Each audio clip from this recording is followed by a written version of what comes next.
and action. Oh, how's it going, YouTube? DMTombstone Belts back here again with a brand new episode of DMTombstone Live for you guys. And you guys know what I do, DMTombstone Live. It's unsanctioned, uncensored. Anything that happens. Just try to keep it family friendly as possible. And today I'm a more excited thing because not only am I going to do this live stream, but I'm also going to do a video. Guys, I just looked up on my YouTube channel. I just found out I just hit 900 subscribers, guys.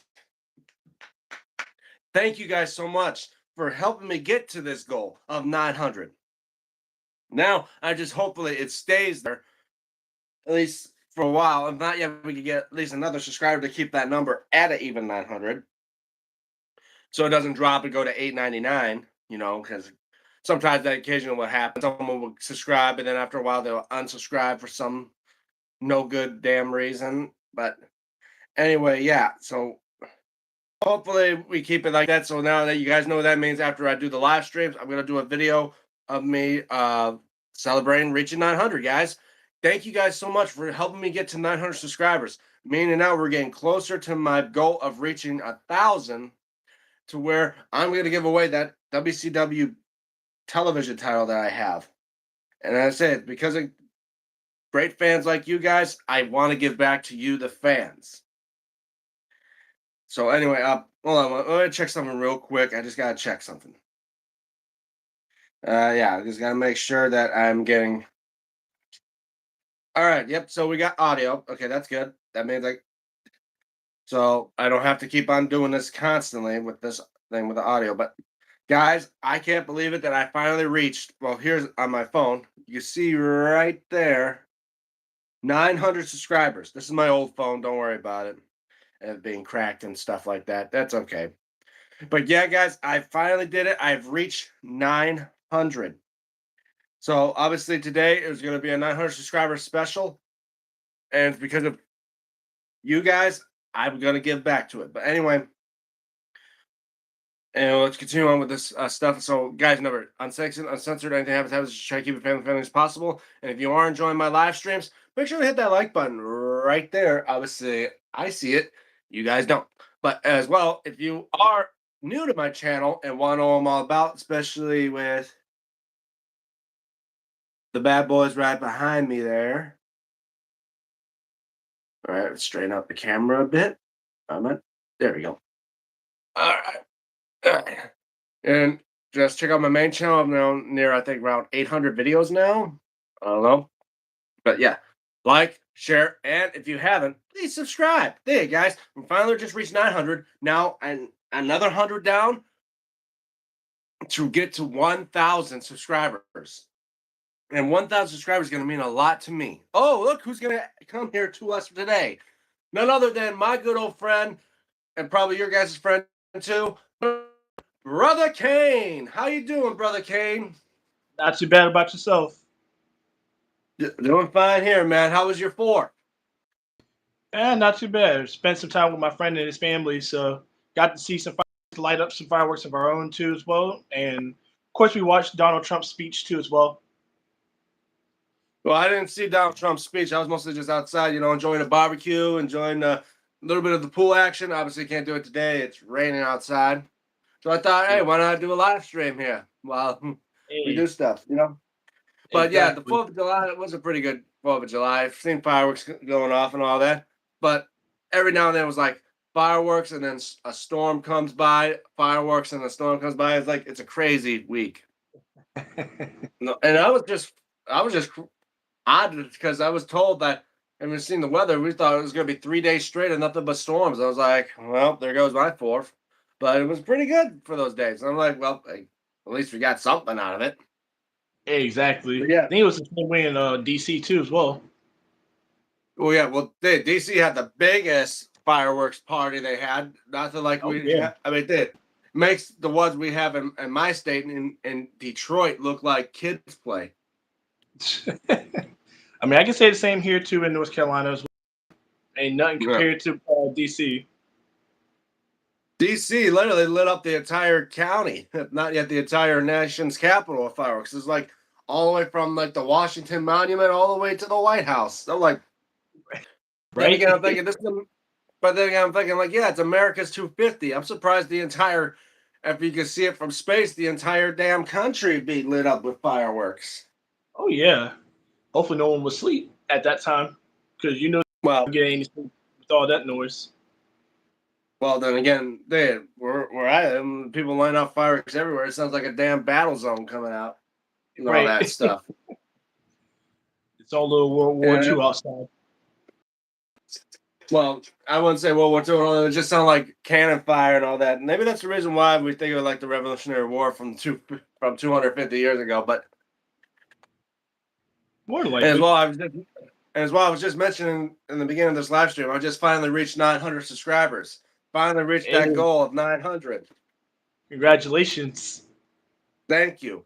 And that just means later on today, after I've done these live streams, I'm gonna be doing a 900 subscriber celebration video, and hopefully I still get more subscribers because I don't want to celebrate too early. Because once I reach that, as soon as I reach 900, as soon as I later in the day they'll unsubscribe and go back to 899. I'd be like, come on, guys, you always do this to me.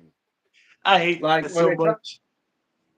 it's like you subscribe, but then you unsubscribe the next day. What are they What was the doing? point? Like, why do they do Right. that?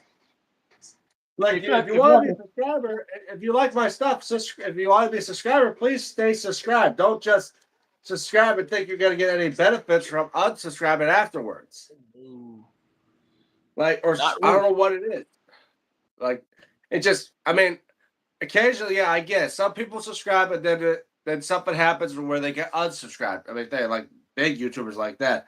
Like, I don't know, like Logan Paul. Like, he probably had big subscribers, but then after he did something stupid, they will unsubscribe to him because they didn't like what he did. I get that. Right. I understand completely. But if you're just subscribing and then for a week it's like, okay, unsubscribe. What did I do wrong?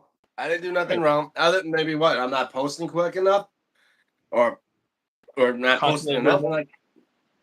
Like some stuff like that, or it's like those AI bots that will subscribe to help me out, but then they'll unsubscribe for no reason. I'm like, I I mean, can't if it's stand not because I'm not, if it's that, then I'll be like, well, that's kind of stupid. Like, why am I getting AI bots subscribing for me just so it. they can Right. unsubscribe back? And it's like try to just keep me, or is it just like I think it's like YouTube's way to say you gotta keep doing content, man, so you keep your subscriber counts. I'm like, first of all, the people that subscribe to me are not even real. Right. Exactly. You Not just even. basically at that point, just like, hey, you know what? Why don't you just keep the subscribers there? It keeps me motivated to do more. Exactly. Unsubscribing just gets me more anxious and more irritated. Be like, why the hell did they do that? Like that's ridiculous. That's stupid. Oh, it's beyond But stupid.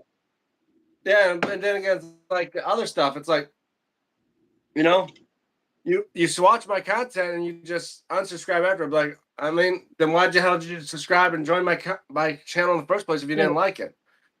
Like unless Exactly. you're a troll, Which which I pretty, got I'm nothing pretty. against.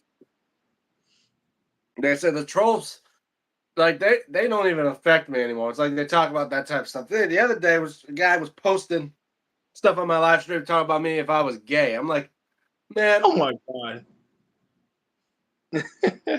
all those type of wrestling hater type people. It's like, oh, like the people that like wrestling is probably gay. And it's like, Okay. it's nothing like that. I mean, maybe back in the day when it was people just in their tights, like the underwear type tights or trunks, maybe it was kind of weird at that time. They had two sweaty men battling for a belt in their underwear. I'm like, okay, when Yeah. you feel like that, of course, but it's nothing Hmm. like that at all.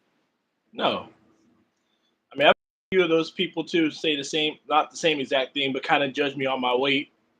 Because, I mean, I'm skinny, but a little built, but I wasn't lean, when I cosplay and stuff. So I've had people say, "Oh, you're not even the big red machine. I'm not supposed to be. I'm just dressing Yeah. up as." Dude, that's what I said. Like for me, like I'm a big fan of The Undertaker, but I don't grow my hair out, dye it black, and wear leather coats and all that to try to be him. No, I Right. know I can't be him. Hell, And maybe neither even can trying I. to sound like him would be hard to do. Yeah, for real. Oh, hi guys. Oh, hi Pez. How are you? Welcome to the live stream, man. we What's got going we on, got buddy? Brother Kane in the house, and now we got Pez here on the comments section. Oh yeah, I was want to say, guys, I would say, Pez, how was your 4th of July? Because I know we just said ours was okay, and thank you, guys. You're just coming here at the time for me to celebrate. I'm reaching 900 subscribers, and thank you, guys. I'm 100. That means another 100 down. I'll be giving away that WCW TV title behind me, right over there, right below the $1 million belt. Because oh yes. after all, I got 2 of those, so I need to get rid of 1.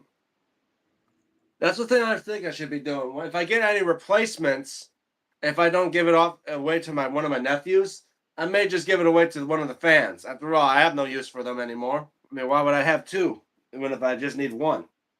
Exactly. Don't worry about trolls. Just kick them out. Yeah. Of Well, believe me, course. I do.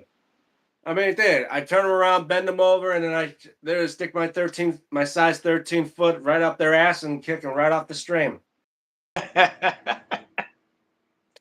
That's exactly right. Like, have no use for y'all. Because that's the thing. It's like if you're trying to troll and you want to say stupid stuff about me on my stream, and if you don't like my content, then why the hell are you there in the first place? Exactly. All you're doing is helping me out. Hey, leave Right, a you're not comment on it just so people want to watch me more. right. Like, you're not bringing me down. You're actually helping. You're like, no, it's just like, hey, no matter what you say, no matter what you do, you can Yep. like me, hate me, or whatever. It don't bother me at all. I mean, if you like me, that's fine. Like me. But if you hate me, you know what? Screw you, man. Just because I'm doing fine on my stuff doesn't mean you're gonna put me down because you suck at it. Exactly. That's all the trolls. That's all what trolls are. They realize they can't do YouTube better than the person that are on here, and they try to bring them down. Exactly. Mine was quiet, but I'll be on my deck today because yesterday was too damn hot. Well, yeah, it was hot yesterday, but then Yeah. again, with the storms, it's now kind of okay, other than the fact dealing with the rain. Shit, I wish we had rain Making, over here. I'm surprised. It'll probably be coming your way because they already here. It means it should be coming your way soon. Shit, I could use it because it's already hot outside, so I could use a little rain. I mean, this whole entire week was hot. Dude, I had to go through going to work at near 90-degree temperatures. Who you telling? Same. But I know yours is probably worse than mine. Well, yeah, especially for me working in a factory. They 90 degrees outside. You're talking about near 110 inside the factory. Son of a bitch. I mean, I work in a warehouse too, so I understand where you're coming from with that. Yeah. All right, that's it. I'm gonna fuck him up. Yeah, playing a bit of WWE 2K26 now on my universe mode because I already got tired of playing that My Rise mode. I already unlocked everything, so now I'm just doing universe mode. And now I'm facing Miles Bourne on Monday Night Raw. Yeah, I'm I'm gonna still mess him finishing up. up. That's after unlocking everything else, and then trying to get tier 40 for this that update that they had for Kane and I think a few others too. Yeah. I don't always listen to hard rock, but when I do, So do or neighbors. do so, do the neighbors. Oh, Can't go wrong with that. yeah, yeah. I mean, as well, like that for the 4th of July, the whole time was just listening to like Rick Danger's "Real American" and of Yep. course like the Lee Greenwood "God Bless the USA." Basically, listen to all the patriotic songs on the 4th of July. Speaking of, Exactly. probably this one. For all the songs you probably listen to, I'd say, what's your guys' favorite song about America? Most of the song you will hear on the 4th of July. Like for me, I think Lee Greenwood's "God Bless the USA" is probably the closest for me to say it's a true American song. I can agree with that, and I would probably say more so Lee Greenwood, God Bless the USA would definitely be a favorite of mine when it comes Well, to. because I say now there's 2 versions of it. There's his original and the most recent one you can see on YouTube where he has Drew Jacobs and then he turned it into a rock version. That one I like a lot better. I'll have to listen to that one because I think I've only listened to the original one. Well, there was actually rock versions. One that was Drew Jacobs and State of Mind, which they used to have a music video, but they turned it down for some reason. But they have an audio, they still have the song up on YouTube. And then when it's just Drew Jacobs and Lee Greenwood, the guy who created the song, which I think is perfect fitting because A, it's Lee Greenwood, the guy who created the damn song to begin with, and to have it as Exactly. and as well, Donald Trump uses the song as his campaign song, basically. I mean, you can't be any true American than that. You really can't, and really good, Yeah. excellent choice for his campaign as well. Let's see. Jimi Hendrix version of the Star Spangled Banner. Oh, Pez gone real classic there. Yeah, nothing beats Jimi Hendrix's Star Spangled Banner version. I mean, yeah, there's a Star Spangled Banner. That's the true American thing about it. I was talking about funny about American history back in the day. The Star Spangled Banner, it was made by Francis Scott Key near Fort McHenry. And it's funny, you go to Fort McHenry today, they actually have a flag that was the exact same that they used for the battles, and it was the representation of the song. I mean, that's why Old Glory had the nickname Star Spangled Banner.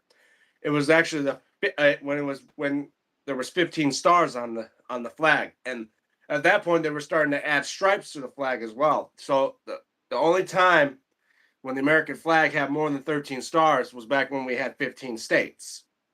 Right. So there's 15 stars, 15 stripes. But then when they realized we added 5 more after that, they were like, okay, these stripes are going to get super thin.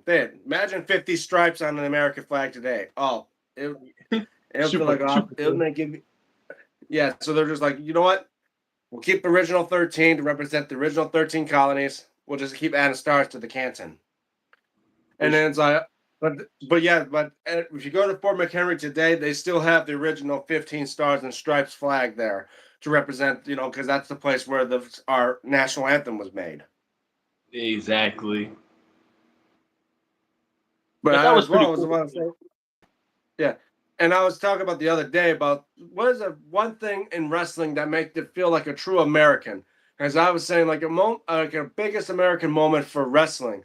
Like for me, I think I was thinking of that SmackDown that happened 2 days after 9/11. Like how they opened with Vince McMahon talk about the true American spirit not be broken. Even it was 2 days right after 9/11, and having Lillian Garcia sing the national anthem. Yes. But I think normally you never hear the national anthem sing on WWE stuff. Like those times when they do PLEs, they would play the America the Beautiful, which is like America's second national anthem, I think. Right. But then they got rid of that and started singing God Bless America, My Home Sweet Home at WrestleMania now. Which I don't understand why they switched that from from America the Beautiful to God Bless America. I don't know. I mean, I don't know if they were trying something different and figured, Well, hey, why unless not they're try it? because 2005 SummerSlam when they were in DC, they sang the Star Spangled Banner. But I get it because you're in the national capital. Right. Which is understandable. But yeah. That was something real because of what happened. Yeah, that's what I'm saying. Oh, But then again, I say that was the true American spirit because them doing because they could have canceled the show. They could have just said, we're gonna take a little bit off, but no, they never stopped.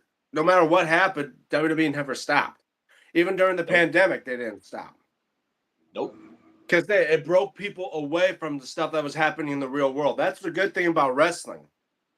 No matter what could happen in the world, they could bring people together away from the tragedy and stuff and actually just put a smile on their face and entertain them.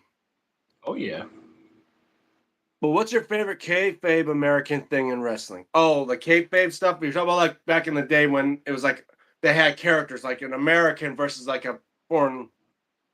That one I would definitely. Anything American like Hulk Hogan and that would be a good one.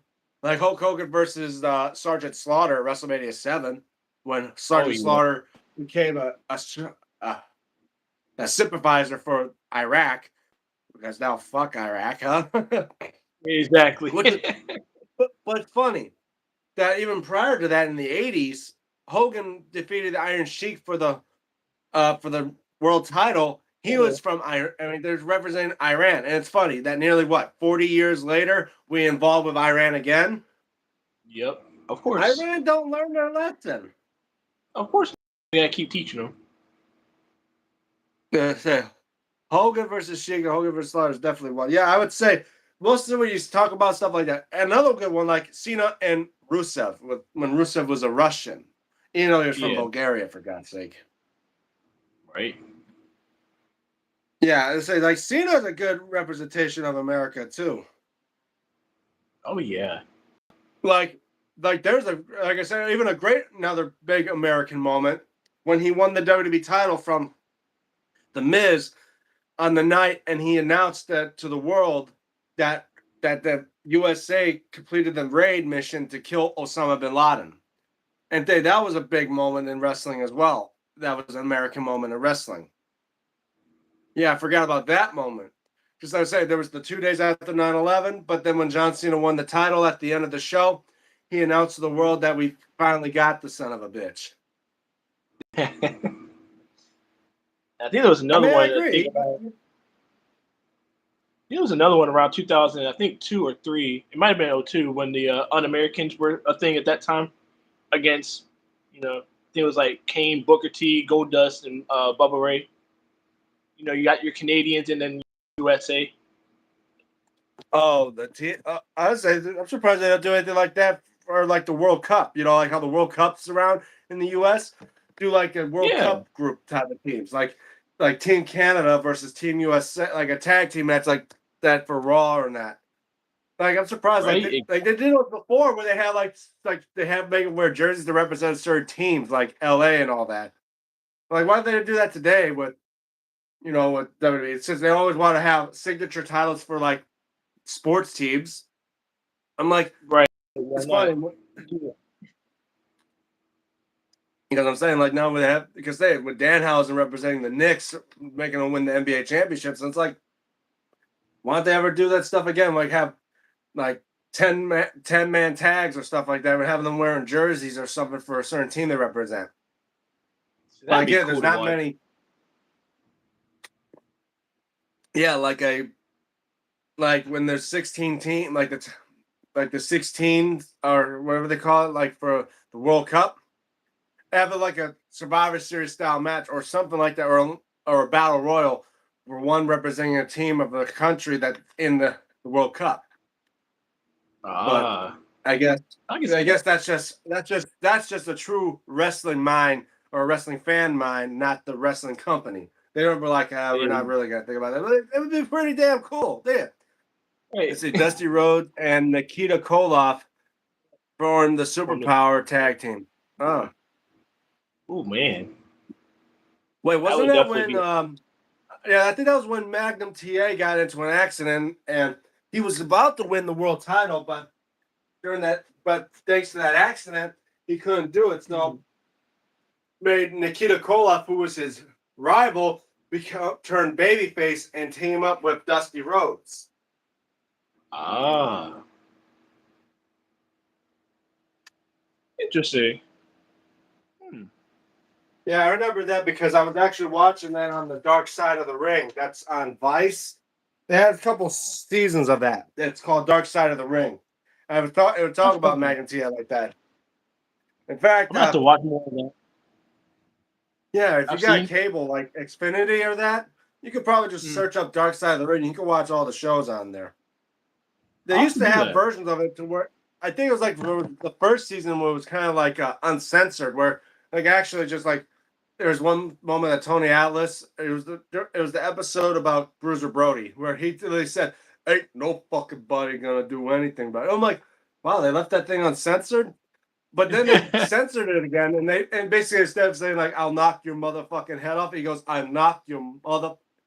Like literally just cut the word out. I'm like, so Wow. there's uncensored and censored versions. I'm pretty sure. Yeah, Bret Hart versus Ooh, from Dino Kid. Hey, Dino Kid. hey. Yeah, very good, DM. Yeah, that's what I say. See, I know my stuff. Hey, that's why I say I watch Dark Side of the Ring. Know about all the history about that stuff. But speaking of Bruiser Brody, there was one. I was saying there was. Does anyone know of the person that caused? Because of this, Bruiser Brody died in Cuba while under a Mm-hmm. promotion with Carlos Colon. But there was a certain person that actually was involved with his death. According to Tony Atlas and all of them that were in that locker room, there was a wrestler that actually stabbed him, and this basically was literally gutted him, cut his intestines, and had sliced his liver, which led to him dying the next day at the hospital.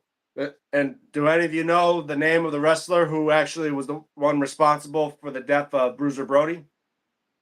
I'm pretty sure Pez would know that one. I definitely would not. Well, lucky enough, if you watch Dark Side of the Ring, I think it's episode 2 or maybe episode 3. I think it's episode 2 because episode 3 is I think is about the Von Erichs. Now I'm trying to Okay. remember. Season 1, episode 1 was called "Match Made in Heaven," involved with Macho Man Randy Savage and of course Miss Elizabeth. Right. Episode 2, I think, is Bruiser Brody. Episode 3 was about the Von Erichs. Basically, I'm not going to mention all of them, but yeah, if you got like Xfinity or some cable that could play those shows, just look up Dark Side of the Ring. It's on Vice. You can see it. Died in Puerto Rico, one of the invaders. Yes, it was Invader number 1. That was basically his name. Ah. But his real name was actually Jose Gonzalez. He was known as Invader number 1. His name was Jose Gonzalez. Hmm.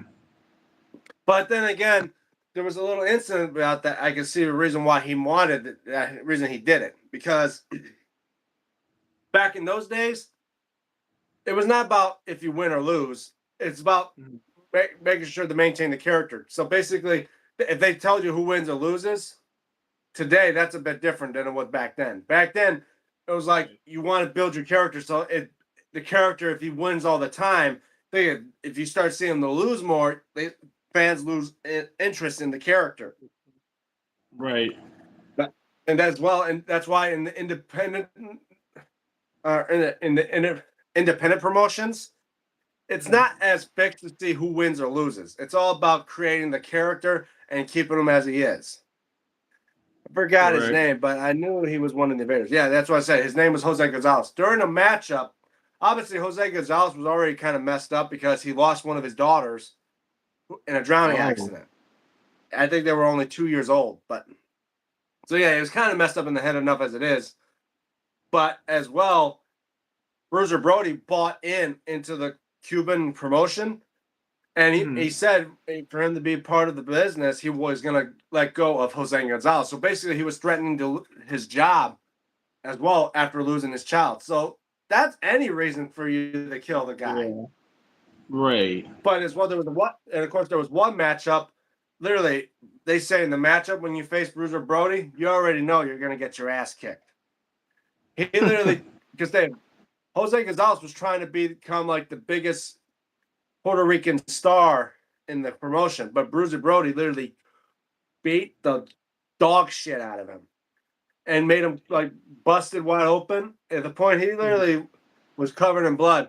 And Tony Atlas was riding with them at the time, and he heard him say, "One day I'm going to kill that man."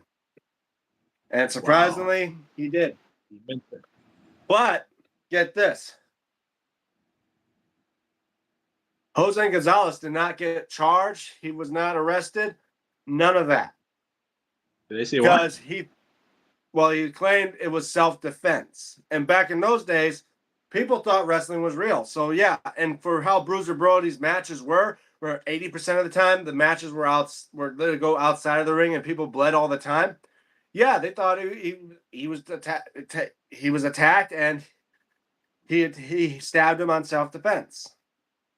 But yet the Goodish family already don't want to mention his name, but yet they know that they want vigilante justice for what they did. Basically, they took their husband and father away from him. Wow. That's wild. Yeah. Speaking of which, I mean, I already mentioned the last name of the Goodish, but does anyone know Bruiser Brody's real name? I mean, they mentioned it a couple times. Just but true fans and that. But I say that some people may know like the real names of certain wrestlers, but let's see. Pez, do you know? Oh, damn. Pez, do you know? Let's see. I believe it was Carlos Colon territory in Puerto Rico. Yeah, it was. Who's now a WWE Hall of Famer now. Ah. But yeah, does anyone know the name of Bruiser Brody's, like the real name of Bruiser Brody? Yeah, I think Pez just said it. I don't know if that might Frank be it. Goodish. Yep, it was Frank Goodish. And as well, get this. Another bit of history. Before he was a wrestler, he was actually a football player. He played on a certain team. Does anyone know the name of the team he played as? I think he was a defenseman. Oh wait, no, that's hockey, I think. But I think he was a linebacker or something in one of the football teams. Let's see if Pez knows that one. Probably defensive. I mean, he knows the name Frank Goodish, but yeah. But let's see if he knows about his football career. Ooh, that's a good one. Let's see. I mean, yeah, he's one of many wrestlers that first start off with a football career, then go to wrestling. Okay, Roman Reigns is one of them. Titus O'Neil's one of them. Rock's one of them. Yep. Even Ron Simmons is one of them. Yeah, which is crazy. I never would have thought he was actually in football before he got to wrestling. Yeah, well, like pro wrestler, like I say, you can probably when it comes to like certain wrestlers, you can probably name the amount of celebrities, or if not yet internet stars or that celebrities that may have wrestled on one hand.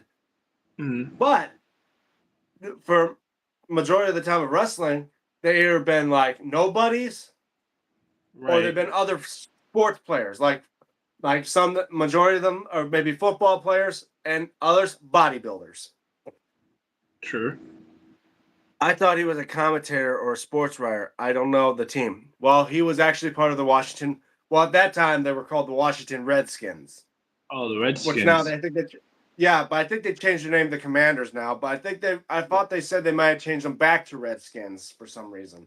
I don't know what they do with football. Many times because they thought it was a racist thing. That's why they changed it from Redskins, because it had the Indian stuff, and they changed their names to the Commanders and then replaced the Indian head with the W. But I think they may talk about changing them back again. I mean, it's like Chicago Blackhawks. I mean, they still call it the Blackhawks for some reason and have the exact same Indian head. Surprised they didn't get, I'm surprised they didn't get taken to court for that one. If it's the same logo. Well, no, because many people use the exact same logos, and I think like a high school that I went to, they use the exact same logo for the New England Patriots, and I'm in Michigan. So, and like another high school I went to, the colors in that were the exact same as the Michigan's Wolverines.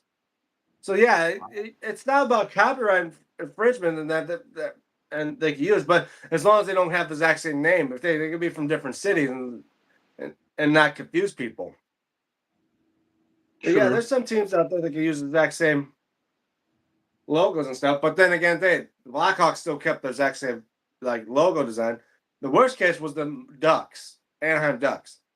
Before they were called the Mighty Ducks of Anaheim and had that kick-ass logo. I mean, then again, it was that team was actually owned by Disney, for God's sakes. Really? Well, why would they? Have you ever watched the show? There was a movie, The Mighty Ducks. Obviously, they used the exact same logo, and of course, they had the animated series called The Mighty Ducks. Exact same logo as well. But yeah, their mascot was a duck that was actually named after the character in the anime show called Nightwing. Yep, Nightwing. I think no wait. Or Dark? No, Darkwing's the other one. But I think if I remember the show I watched about the Mighty Ducks, the anime show. I think it was called His name was Nightwing or something. I'm not sure, but yeah, they should change it back. The design of the Redskins helmet was designed by an Indian. Well, okay, so a Native American did create the idea of it, but yeah, but it's all about today's world, about being politically correct. But anyway, yeah, Frank Goodis used to have been done 4 years on the Redskins before he became a wrestler. And of course, he also had it. But during his wrestling days, he also had to involve with his great rival. Does anyone know the name of his rival? Because he wrestled this guy mostly all the time. It was basically the Godzilla and King Kong of rivalries, with Bruiser Brody versus this particular wrestler. Does anybody know? All I can say is the man from the Sudan. That's all I'll tell you who it is. Pez would definitely know that one. Well, he's a Hall of Famer as well. He never wrestled in the WWE, but he's now a Hall of Famer. And he brought hardcore wrestling basically to WWE from all those stuff. I don't know why I was thinking of Mick Foley, but no, that ain't it. Well, yeah, Mick Foley watched most of the matches with Bruiser Brody and this person, and he's the reason why hardcore wrestling came about in the WWE. Oh. Damn it. I think Pez got it. Abdullah the Butcher. Yes, indeed, it was Abby.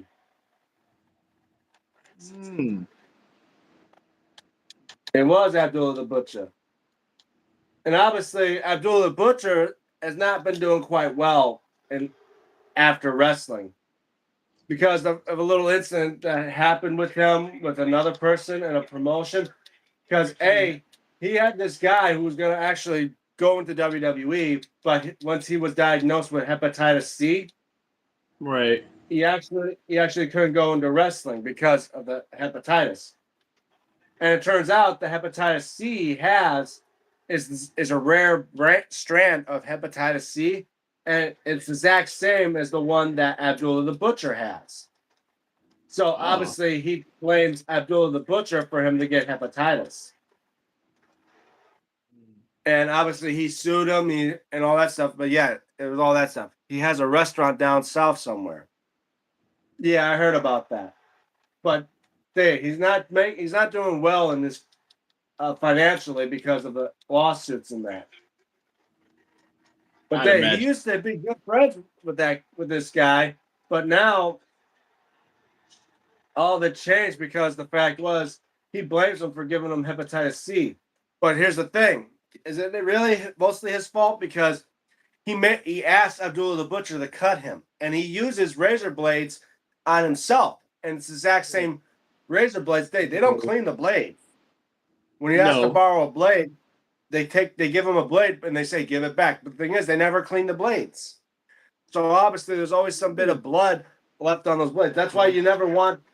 That's what I say. If you want to bleed, if you're gonna want to bleed on a show, you best bet you want to do it yourself. You never let someone else do it for you, because if they use blades that have traces of blood, of course you're gonna be the one stupid enough to get infected with it. Exactly. So you can't really blame the guy for giving him that. Yeah. But then again, he had to show him for the fact he was the reason they gave him hepatitis. And two, it's a deadly disease. Right. That's true. It's like a guy that deliberately gives someone AIDS. It's basically murder with a deadly. It's basically assault with a deadly weapon. Right. I never thought about that. Imagine that you knew you had AIDS, but you infect people with it, they can still charge you for attempted murder, because it's technically assault with a deadly weapon. It's biological warfare. It's like, wow, I never thought my dick could be a deadly weapon. I could be a comedian too, but yeah, you could stick a nickel in his scars on his forehead. Oh, I heard about that. But that's the thing. That's why when he cut himself, he messed up on those cuts. That's why now he's got ridges on him. I heard they say if he goes to a casino, he can literally stick poker chips in those slots. I'm like, my God, turned himself into a human piggy bank. Yeah, for real. But yeah. But anyway, yeah. So Frank Goodish and all that stuff, yeah. And the problem was how Jose Gonzalez was charged with murder because the fact was he self-defense. And the funny thing is, there was people that were supposed to go to the court, but yet they finished the courts before their their subpoenas gone in the mail. Then all of them decided to leave. And it's funny, friend of Frank Goodish, as there is, and he had to have to wrestle that night. And he actually wrestled a famous Hall of Famer as well that was working there.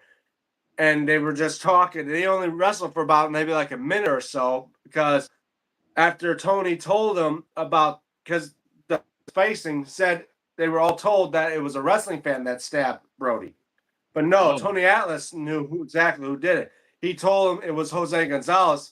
He literally sat up and was like, that mother Gonzalez mother killed the king of the Brodies. And he literally ran right out the ring and walked for a minute. Let's see. Does Pez know exactly who Tony Atlas wrestled that night when Brody was sent to the hospital? Talking about. this would be a good one.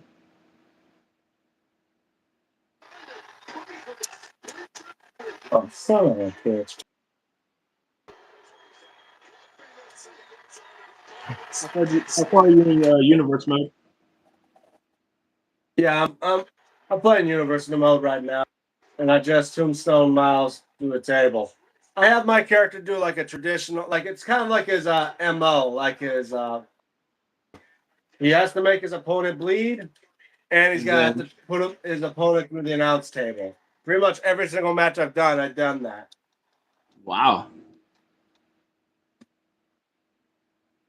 Were you on Monday Night Raw, I'm guessing? Or SmackDown? Yep. Yeah, I'm on my right now. Okay. Yeah, just Oh, well, guess Pet doesn't know either. you don't know? Nope. I don't know. I didn't know who wrestled that card that night. Well, it was the Iron Sheik. Really? He literally, they were wrestling. Sheik told Tony, "How's Brody?" He was like, "He's at the hospital, be all right." And he's literally like saying, "That fucking wrestling fan, I heard they were dangerous down here," and he stabbed Brody. Like he tells him, "No, Jose Gonzalez did it." And when he said that, he sat up. He's like, "That fucking motherfucking Gonzalez invader motherfucker stabbed the king of the Brodies," and literally just walked right out the ring. In Wow. fact, the reason why they all majority left Cuba, including Tony Atlas, he literally couldn't go to his hotel that night. Savio Oh, wow. Vega at the time, who was TNT, grabbed his bags and told him, "Don't go to your room. In fact, go anywhere else. Don't go to your room. They are looking for you because you are talking." And the funny is like, yeah, they don't want to, because they imagine that, when there's an incident of a murder happening at a wrestling event, it can mess up the company. That's true, yeah. So, you know. Second thing that happened with Jimmy Snuka in the WWF. In fact, it had to wait 40 years for them to actually cut down on Snuka for that. Jeez. Brody wrestled all over the territories back then. He had regional titles, but never world title because he was never in one territory long enough. Well, that was mostly like back in those days. You go from territory to territory. Right, so you were But never in yeah, one spot. Bruiser Brody was probably an icon of the wrestling, of the territories of wrestling back in the day. Even Mark Calloway wrestled him on his first matchup in the Indies when he was Texas Red. Yep, I remember that. And he literally said it was probably a better honor than anything to get the dog shit beat out of him by Bruiser Brody. And then, like, yeah, Bruiser Brody took out the Undertaker on his first match, and it's like made him his bitch. Yeah, exactly. It's like, wow. That's interesting. But how about this one? Let's see if Pez knows this. obviously those wrestlers in the day also had an iconic thing about them. Like Axel Jim Duggan has a 2x4. Yep. Abdullah Butcher had the fork. Dudley's with the tables. Hardy's with Mhm. the ladders. What was the famous weapon known for Bruiser Brody? Let's see if Pez knows this one. Hmm.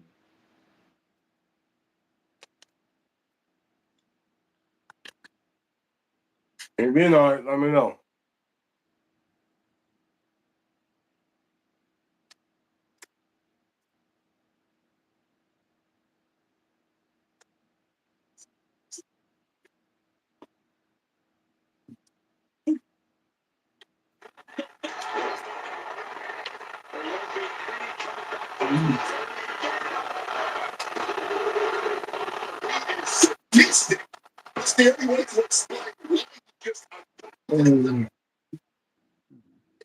I said, yeah, Bruiser Brody did wrestle through all the territories from Japan to Europe, America, Mexico, Canada. They're all over the world. Oh, yeah. I mean, so did Andre the Giant. Back then, he was probably known as Andre Ruzimov. See, I I'm was not thinking that sure, too. but I would say a chair. Like, still cheer, but No. it's like, yeah, okay. I was like, it He's mostly wouldn't be. known, according to what I heard from the dark side of the ring, his most Mhm. iconic weapon he comes out with and swings around was a steel chain. Oh god. I mean, I don't know if he used the chain. I mean, I don't know if he uses the chain as a weapon in his matches, but I do know he would come out swinging that steel chain around. Wow. I wouldn't have guessed that. All right, how about this one? True or false? The infamous dog collar. Obviously, the match that you don't see much in WWE at all. If anything, you see like a bull rope more than the dog collar. Right. But the infamous dog collar match was actually invented by a Hall of Famer, none other than the great Roddy Piper when he faced Greg Valentine in this particular matchup. True or false? Hmm. Yeah, I'm gonna say true. I mean, Prez probably would know about this one, and Yeah. because this was back in those early days before WWE, Yeah. or was the time when it was Worldwide Wrestling Federation. Which is around the 60s, 70s or so. Yeah, Roddy Piper was just a young boy back then. Right. I mean, he was doing wrestling way before WrestleMania even had a number. Oh yeah. Before that, it's like oof, way too long. But let's see if Pez knows this.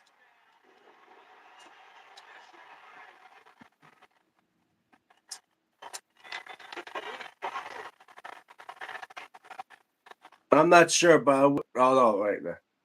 I'd say true. I was thinking of that match as soon as you said the word dog collar.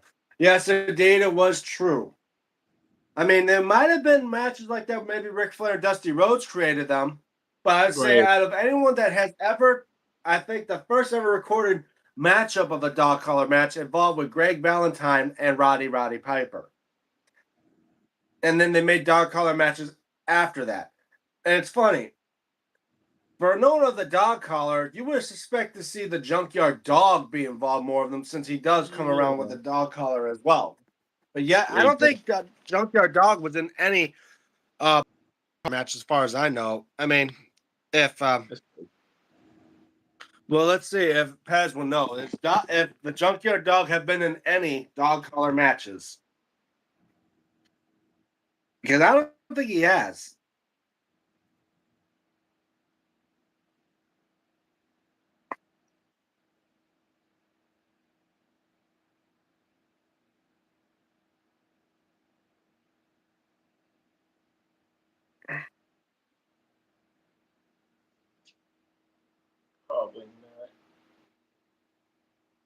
Yeah. I didn't know if you were looking it up. Well, no, I was just messaging someone. Oh, But I I got you. don't. But as far as I know, I don't think Junkyard Dog has been in any dog collar matches. As far as I know. Yeah, not to my knowledge, at least. Yeah, because that's what I'm saying. That was back then in the day where people, unless people were there to see it, it would be there. Yeah. I'd swear if he was even if Can't think I can't of think one. of a particular one. Yeah, I wouldn't think so either. And, Because you'd think for him to have the iconic dog collar he wears every time he goes to the ring. I could be wrong, but as I was saying, I don't think Junkyard Dog's been in any dog collar. In fact, I don't even think dog collar matches were a thing back in the day of the WWF. Probably not. I mean, the very first ladder match in WWF involved at WrestleMania, I believe, and it involved with two particular wrestlers. I'm pretty sure you should know about this one. This was at WrestleMania 10 for the Intercontinental title, the undisputed Intercontinental title, between these two lifelong friends, and I would say bitter rivals in the ring. Does anyone know them? It was at You said it was. WrestleMania 10, Oh man. and it was for the IC title.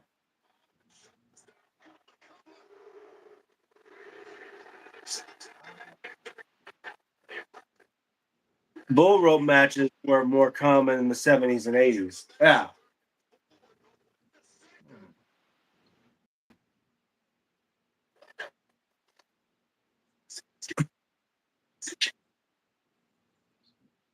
Well, I know bull rope matches started become coming every now and then in WWE today as well. Like that, we had Batista versus JBL in the bull rope match. That was the one thing. They had dog collar and bull rope matches in AEW as well. I think dog collar match was the one that had CM Punk involved with Really? before he left. Yeah. What was the question?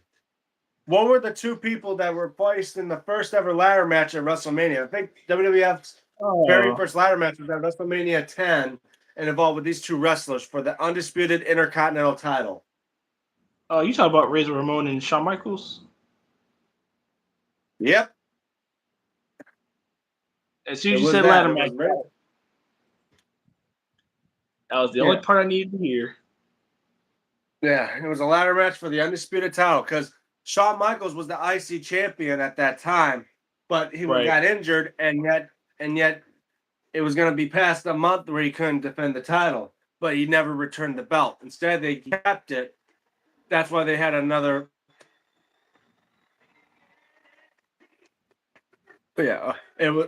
That's why they made a tournament to where they had Razor Ramon win the IC title. But then when Shawn came back, he's like, no, I'm the IC champion. I still hold the title, and that's why they created that matchup at WrestleMania for a ladder match for the undisputed championship.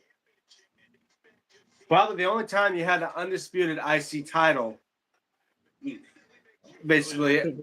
And there was no undisputed US. There was no undisputed tags. Well, scratch that. Well, Forgot not about that. until Yeah, not until like 2010s and all that.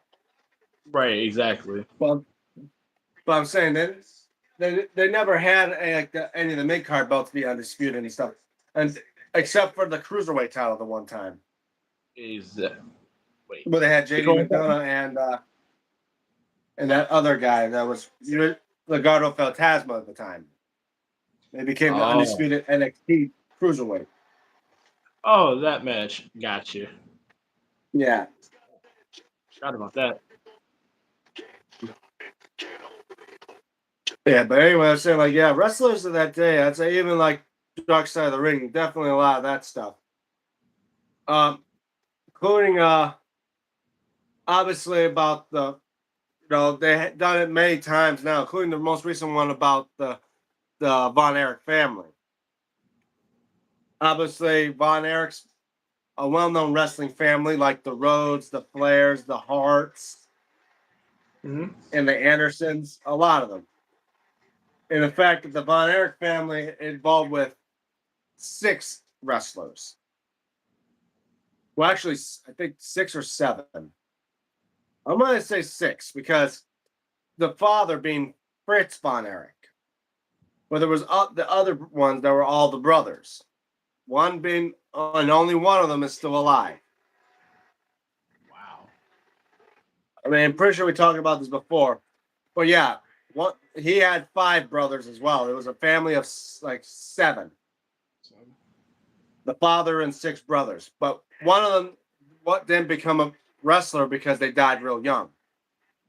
If David Von Erich had lived, wrestling would be very different today. I would agree with that.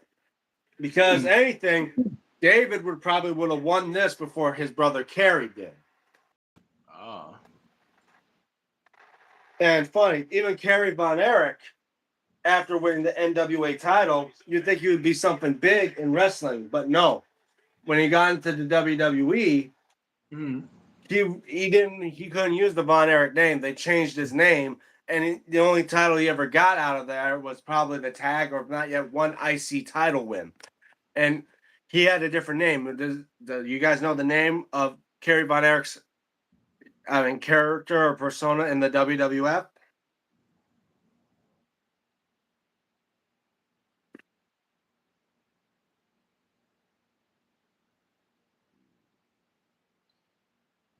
I definitely would not know that one. Well, let's see if Pez knows. I'll be right back. All right. Yeah, that's it. Yeah. See if he knows. David died. Oh, I didn't know that. So if that hadn't happened, he probably wouldn't have won. That's wild. Texas tornado. Texas tornado. That sounds familiar a bit. Hold on. I want to look that up real. Oh, yeah. I know that name sounds familiar. Oh man. All right. Had a bit of a snack. There we go. Yeah. Texas Tornado, yes. Yep. Kerry only won it because it was a gesture by the NWA because of David had died. Yeah. But then again, David Von Erich probably would have been the first Von Erich to win the NWA World Champion if he didn't die. Kerry wanted to win it for his brother David.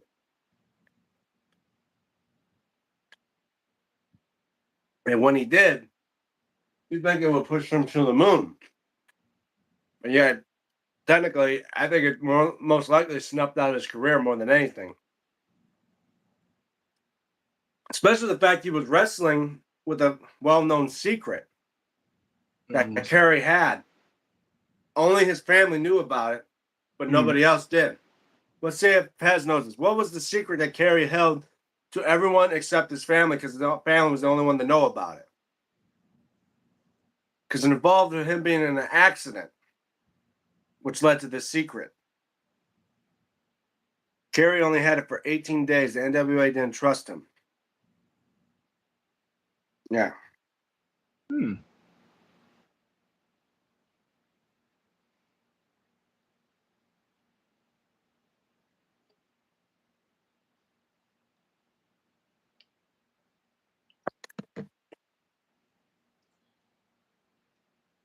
mean, sucks the fact that a lot of things could have been different.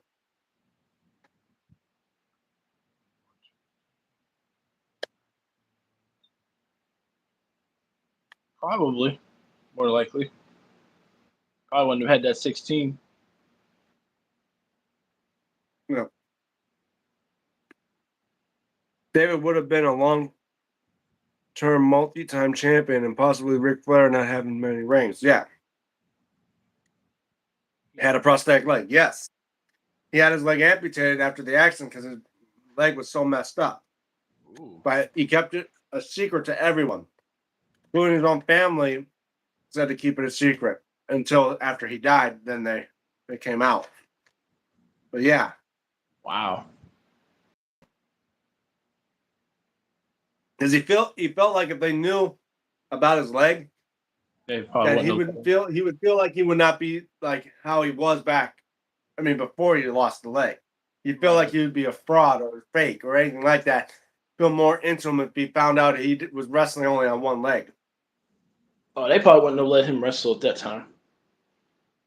I got to run to the store, guys. Well, then again, they had that one wrestler that was one legged in WWE at the time of SmackDown. Forget that guy's name, but yeah, they had him. You talk about Zach? I think it was like Zach something. I can't remember. Yeah, Zach. There's that. Yeah, I remember that. Yeah, he wrestled Brock. Like, he wrestled Mr. McMahon. He also wrestled Brock Lesnar. Oh yeah, I remember that match. Right in front of his mother. But as I was saying, that's kind of messed up. It was literally a one-legged man in an ass-kicking contest. Quite literally. Messed that man up big time. Oh yeah.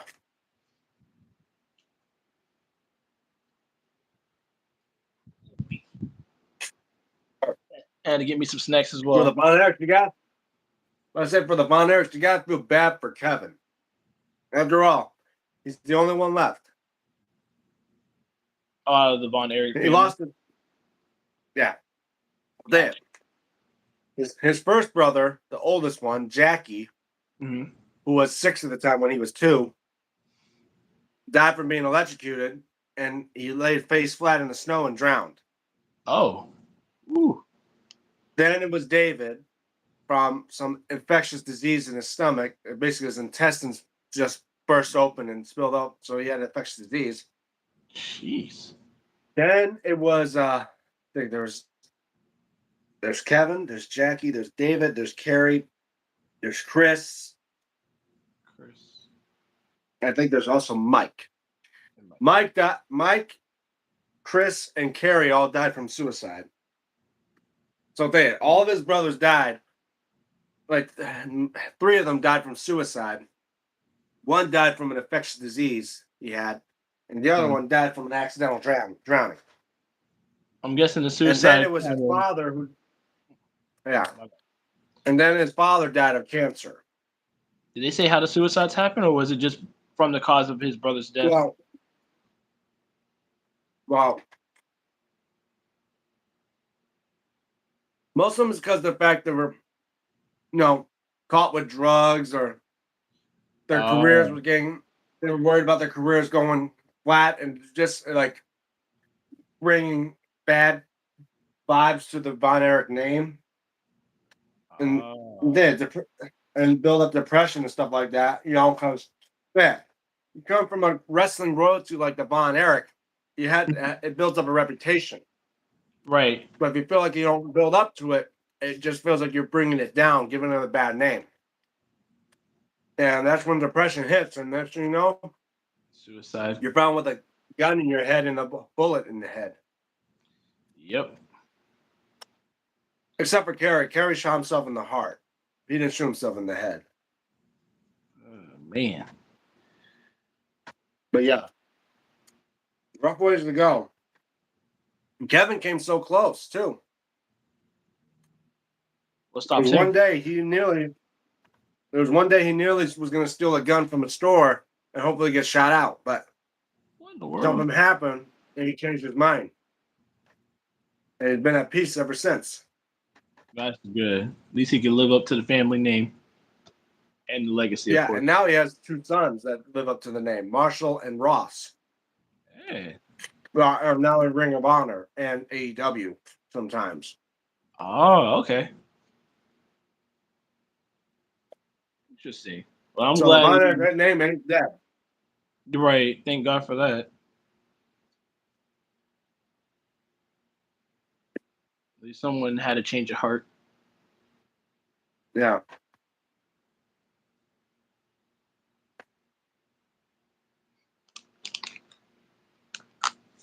I say, well, if you do watch Dark Side of the Ring, also there's one about the Graham family that's kind of messed up. I say, how bad is it?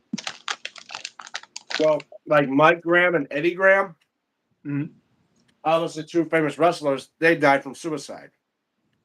But wasn't just them. Mike, who was Eddie's son, Mm-hmm. had a son as well who died from suicide before Mike killed himself. Wow. And further down in the history line of the Graham family, Eddie's brother committed suicide, as well as their own father and an uncle. So this suicide train has killed 5 men in 4 different generations. That is nuts. And luckily, it stopped with his daughter. It stopped with his daughter. Oh, thank God. Yeah. Moly. I didn't think suicide was going to be like a huge thing for wrestling at all. I mean, I've heard Well, of it's the thing. It's bad. Well, that's the thing. Suicide does come through a lot of wrestlers, like another one, the infamous Chris Benoit. Mm-hmm. But obviously, he killed 2 members of his family before he did it. Right. Then there's Chris Canyon died as Mm-hmm. well Yep. from an overdose. That I remember hearing about. Fucking crazy. And was it Hawk or Yeah. Animal that also committed suicide too? No, Or was that was something else? Road Warrior Hawk died from a cardiac arrest. That's what it was. Okay. Yeah.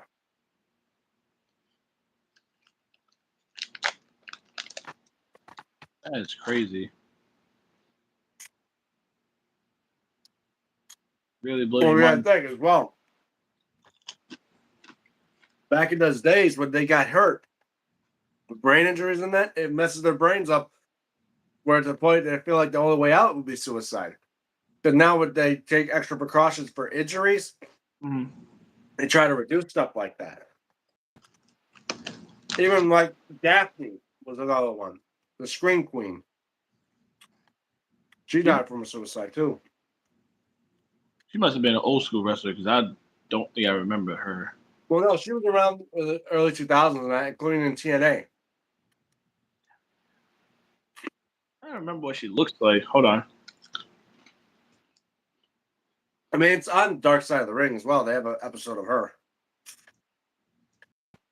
Okay.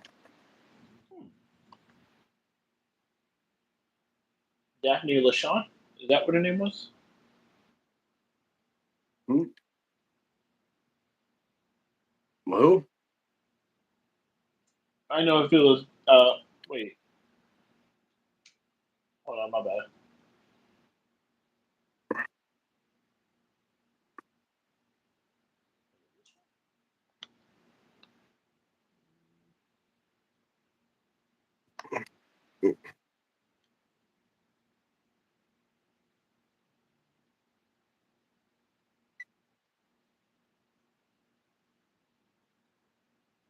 Oh, okay, yep.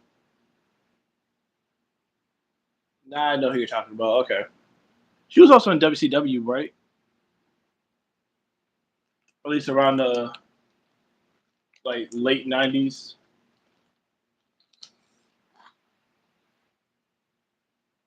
Oh, you must have went somewhere.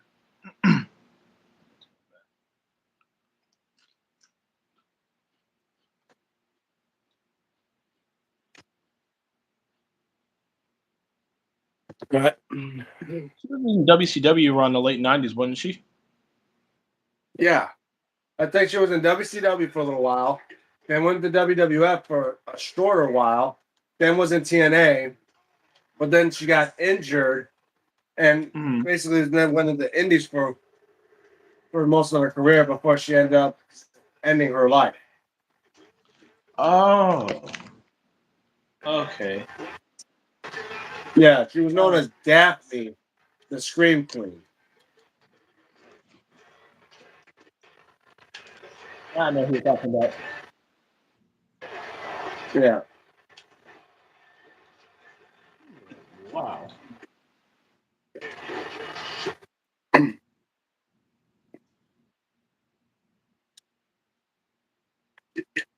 I said, yeah, definitely. Suicide has been a problem in the wrestling for majority of its time. Like, it may not go away as well. Even the most recent one we hear of, like China, as well, was one of them. Well, but hers was more Yeah. of an accidental overdose. Right. Can't imagine what it'd be like if he was still alive. Yeah. Like, I just imagine, like, what would wrestling be like if the ones that clearly committed suicide would have been around today. Like, imagine if Eddie was still alive. So much more Eddie inspiration. Guerrero was still. I was saying, if Eddie Guerrero was still alive, I'm pretty sure of it that we would not have had. I would say I'm pretty sure of it. Chris Benoit would still be here along with Nancy and Daniel if Oh Eddie yeah, didn't absolutely. pass. Right. I mean, he was a huge inspiration, but also like a brother to him. Like they were, well, yeah, I would say closer to like a brother. Like Eddie was like a brother to Ray, and Chris Yep. Benoit was like literally a close friend to him. Be like, to say Eddie gave Chris Benoit a Bible for Christmas, something that normally, because Chris was not as social with everyone like Eddie would be, and how Right. one Christmas he gives them a Bible, and it was like a meaningful gift, and yes, they were like close friends, but I wouldn't say like real close like how Eddie and Ray were, but because even Ray talked about how him and Eddie were like brothers. Yes. They pretty much traveled the road together most of the time. Yeah. That's what I said. In fact, they spend more time as well off the road together, like talking about life and stuff like that at their houses. Right. But Chris was never like that to people. He mostly stays quiet. He's not as social with people, and I get that. Even Brock Lesnar's Right. like that. He never talks much about people either like in or out of the ring Oh because no. he sticks more to himself. It's like a shy guy type of thing, and I get that. And it's Yeah. odd to see him like that, especially in wrestling when it comes to someone like Brock Lesnar, like how he's always out there and you want to smack people up. Yep. Okay, just had to hit. I just had to hit that one guy, that Dempsey with my title. But then he also Yeah, wants to, give his kids his full attention too. So I can understand that. yeah, but then again, his kids are now teenagers or college age now. I True. mean, they want attention. I'm like the same way. They didn't get much attention when he wasn't wrestling.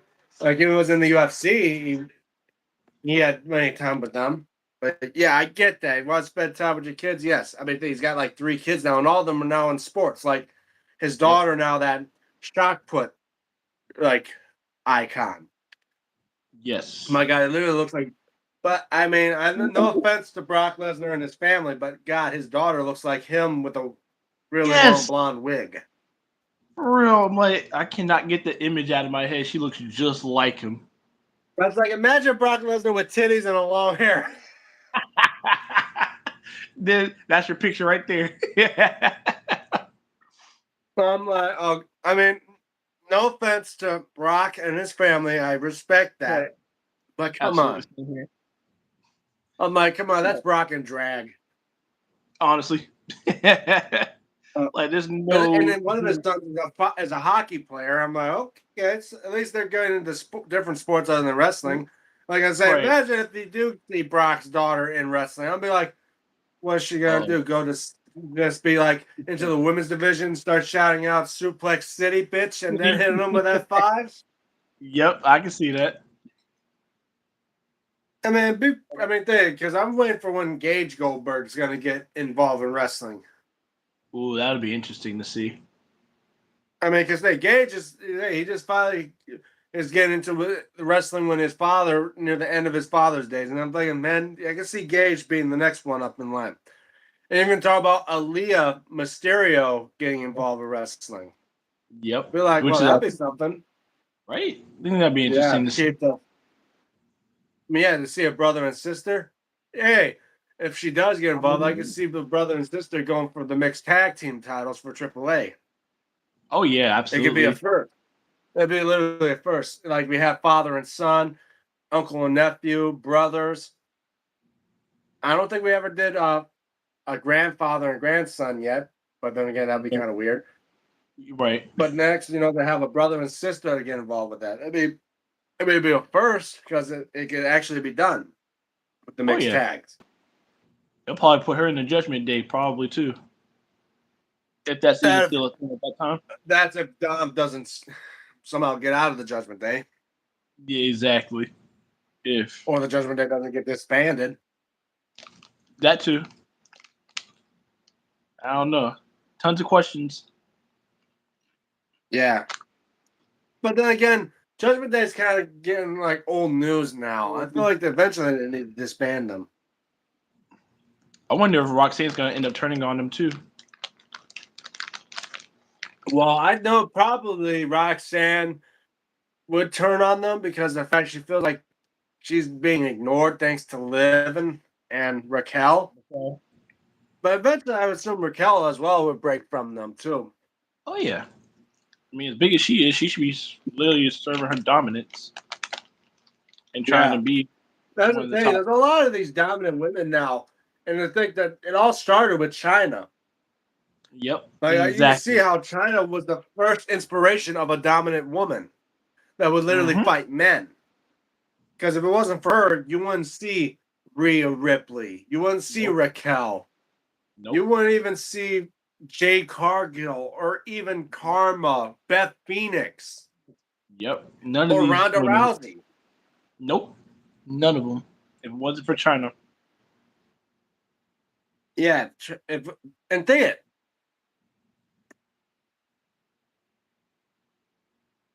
If it wasn't for China, there probably wouldn't have been a women's United States or a women's intercontinental title Nope. Not at all. because she was the first Honestly. woman to win an intercontinental title. They could Yep. really say Lyra Valkyria is the first ever WWE Women's Intercontinental Champion for that But particular title, but they can't claim she's the very first. China no. was. After she Exactly. beat Jeff Jarrett in that Good Housekeepers match, she became the first woman to ever win the Intercontinental Championship. That was a good The match. Intercontinental Championship. Literally, she could be called the first woman to win the Intercontinental title, but Lyra Valkyria is just the first women's Intercontinental Champion. Exactly. There's a difference. And the way I say it's like this, yeah. Lyra Valkyria is the first women's Intercontinental Champion, but Mm-hmm. China's the first woman to win the Intercontinental Champion. Exactly. We'll say it like that. That's perfect. China was the reason why there is a women's Intercontinental Champion. We'll say it like that. There we go. So it's like saying, who was the first women's Intercontinental Champion? Technically, if you say Lyra Valkyria, you're somewhat right. But you got to remember, before there was that, there was China. Yeah, exactly. If not for China, you wouldn't have a women's intercontinental championship. Yep. Hell, you wouldn't have most of these And women. then she was also the first woman to inspire to go have a women's Royal Rumble because she was the first woman to enter a Royal Rumble match. See, exactly. And then there came Natalia and Beth, and of course Nia Jax to be the first woman to enter both Royal Rumbles. Exactly. So China's known for many things.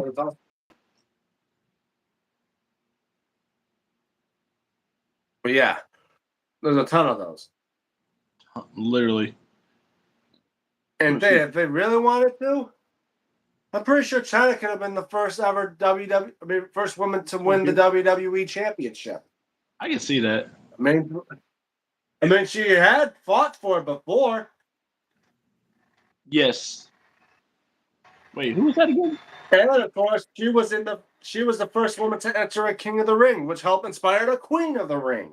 Yep. See, I'm telling you, she inspired many things for these women. That's what I say. This women's revolution, I don't think it evolved between Bella's, Paige, and all of them. Uh, No, it all started with China. She was uh, the maybe they could say they created or inspired the divas revolution to become the women's revolution. But you got to remember, wouldn't it have been had to possible. be China to plant the seed before it grew to become anything. Exactly. Yep. I mean, I Uh, don't know whether. I mean, she didn't.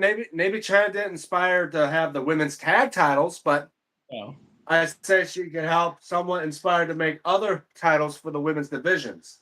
exactly. She's the reason why now we have mid card belts for the women's division.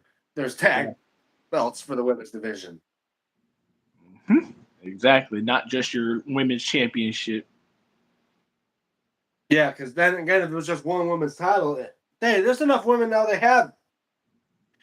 Two, they have split divisions now for women. Problem Yes. is, it's just the tag titles. It's the only ones that go from between the divisions of the brands from Raw, SmackDown, NXT. Right. But if they get more women in NXT, I'm pretty sure we can see the NXT women's tag team titles come back. It's Yes. just that they had to unify them because the fact was there wasn't enough women involved. Exactly. But then Hopefully they again, get more. why'd you bring them out in the first place? Exactly. If y'all knew this was going to happen.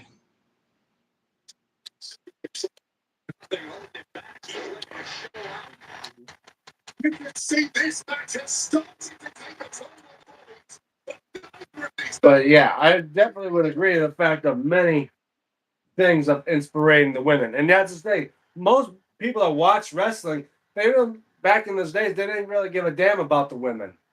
But No. it's a lot different now than it is today. Like I would say some women's matches are about as equivalent to men's matches. I mean, Yes. any match that involved with the Miz and that Oh yeah. any women's match would probably could be a lot better than a Miz match. Oh, I hate to absolutely. say that, but Honestly, I mean, every hell, match. even if it was just a 1 minute match of them just slapping the shit out of each other, it's a more it'd be more entertaining than those types of matches. But then again, Exactly. but then as well, you see women in matches that mostly are for men because they're worried about women getting more hurt than ever, like a ladder match, or a Money in the Bank match, or a Hell in a Cell match. Like we finally have women that are in Hell in a Cell, and I'm Right. like, This is they're good. definitely gonna have bruises, and like they always say, when there's a Hell in a Cell match, those that walk in are not gonna be the same walking out. And they never And I do. get that because the women that have entered those matches, like Becky Lynch's been in the one, Yep. Bailey's been in a couple, Sasha Banks Yep. been in the very first one with Yep. Charlotte. Every single one of them that stepped into those had never been the same Nope. because those things hurt like hell. Oh, I'd imagine they do. The cells are not And, fun. including even an Elimination Chamber, which is basically a Hell in a Cell on steroids. Yes, just with glass or whatever they use for the pod. Yeah, I mean, well, then again, the pods are not even made out. They're made out of plexiglass, which is basically like a Yeah. hardened version of plastic. There we go. Okay, that's what that is. And of course, it's not chain link fencing. It's literally steel chains mashed into a grid like pattern, like a square pattern. Mother.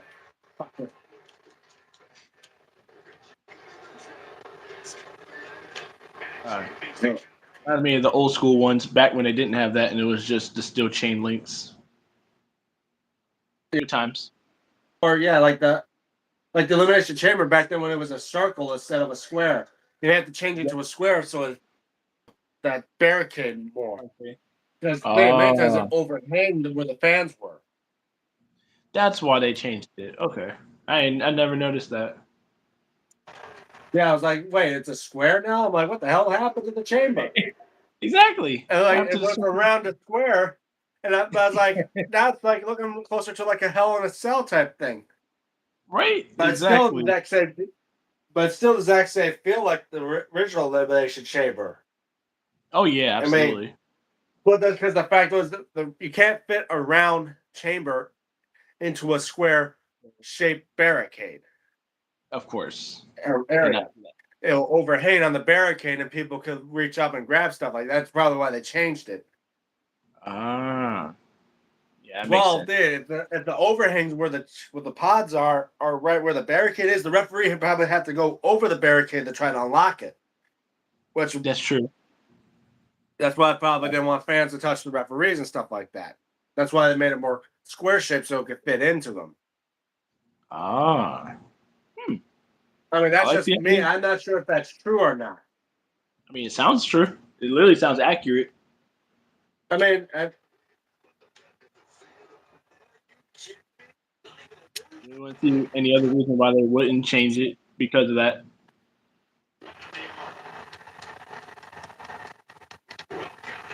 yeah, indeed. Well, as I said, there's many reasons of that to happen because you gotta think it's also about safety of the fans. That's why they don't Yeah. as well use glass in WWE like how AEW would. Yes, Even exactly. AEW, AEW, they have posted like on their Titantrons and that those are ringside when it involves with glass. They're taking their own risk for that. Exactly. Because many times WWE had involved with lawsuits where the times where there's stuff that can happen with the fans, like the time Brock Lesnar threw that damn car door and nearly hit a fan with it. Yeah. I'm like, now I see why his daughter's in shock put because she could literally throw the damn thing like half a Right. yard. I mean, like 30 yards and shit. I wonder if I'm pretty sure someone did get hit with it, but I'm like, I wonder if it like Well, no, really. someone did get hit with the door and they tried to sue WWE for it, and they got. I think they had some. I think they get some form of money. I mean, they had a settlement out of court for it because of that. But then again, I still wonder what about the green shirt guy? That's one thing they don't mention about WWE. Like they don't claim who the green shirt guy really is. Like they don't. They claim it could be a guy that bought back in the day that had some lawsuit. Now he gets free ringside tickets all the time. But they say no, it's just a Right. true hardcore fan. I'm like, no, who the hell is this guy? Like, who is the? And he always shows up with this green shirt. I'm like, with the smiley face on it. And I saw him a couple nights ago on SmackDown. I'm like, Oh boy. and yet he even had his name on the WrestleMania ring. I'm like, as green shirt guy. It's like, it's the ultimate mystery. Like, I was like, is there Bigfoot? Do aliens exist? Who is the green shirt guy? I I'm don't know why surprised they they. don't induct him to the Hall of Fame. I'm pretty sure they would. At some point, they probably will. Well, then again, they got rid of the Warrior Award for some stupid reason. I don't know why they got rid of it. Now they bring out the Immortal Moment. Yeah, I don't know why they shouldn't have done that. That's the thing. Like every year, they usually have a celebrity inductee, couple Yep. inductees from, and of course the Warrior Award, but it's now become the Immortal Moment, where they're now inducting the matches of certain stuff at WrestleMania in the Hall of Fame. Like the first one being WrestleMania 13, then the second one being WrestleMania 3, with first one being Hart and Austin. Now Hart's Right. now a three-time Hall of Famer. Finally beats Ric Flair for the amount of being the first ever three-time Hall of Famer. Wow, that's And crazy. then of course, well, because he was inducted as Bret Hart himself, and he Right. was inducted as the Hart Foundation, and now this time for the Immortal Moment. So that's basically like three. Oh, yeah, pretty Hogan much. Hogan got inducted three. Then it was Hogan three times. One as himself, even though they Hmm. took him out, but they put him back in. So Of technically, course. kind of like a, I would say half. Second time is NWO, Yep. and now this third time for the Immortal Moment for Andre and Hogan. Like I'm surprised that wasn't the first one. That's the That most should have been. iconic moment in WWE Exactly. to see, and for Hogan to slam Andre the Giant. In fact, that was what the statue was him slamming Andre. Who was there to take that moment? Then Hogan's son and Andre's daughter to Wow. be there for that moment. That's mind blowing. I know. So literally, before even Ric Flair could be inducted three times, the first was being Bret Hart, and then the next one being Hulk Hogan. Wow. That's I That. would say hopefully for the next one for the Immortal Moment, I think they Mhm. should induct the Streak.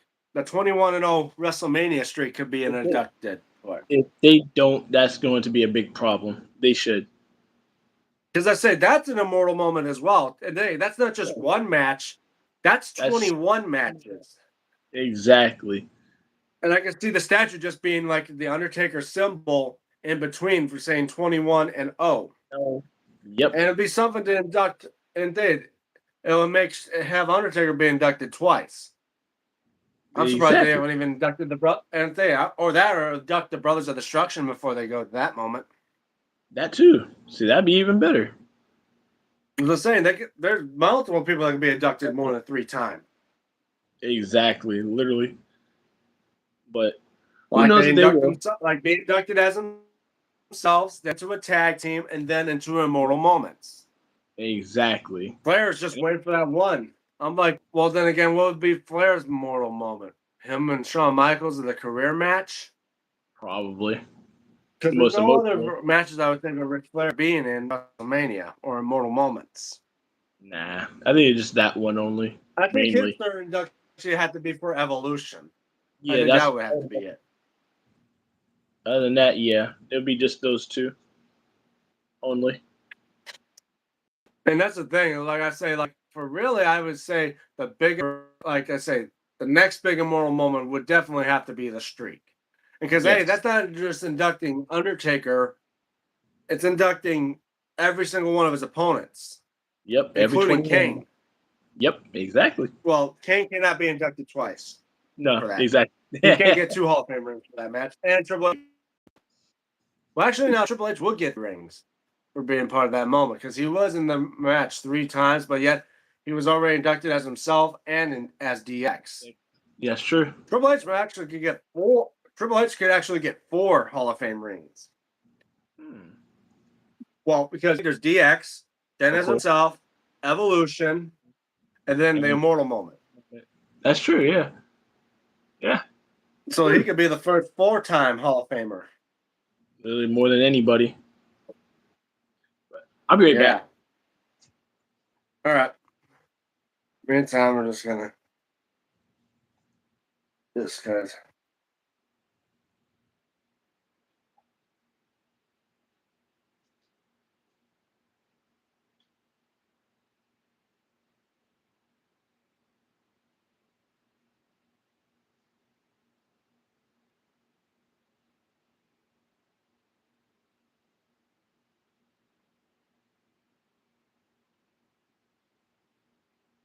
Yeah, meantime, I'm probably get back to this.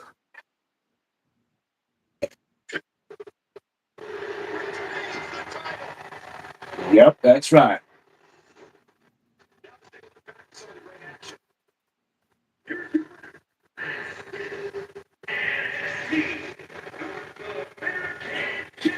My streak continues.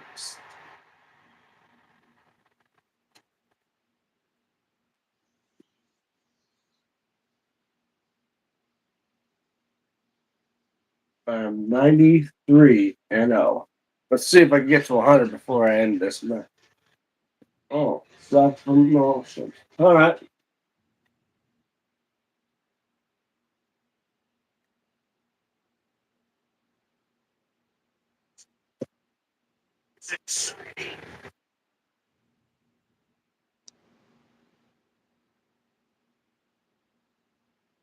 Anticipate what he has to say.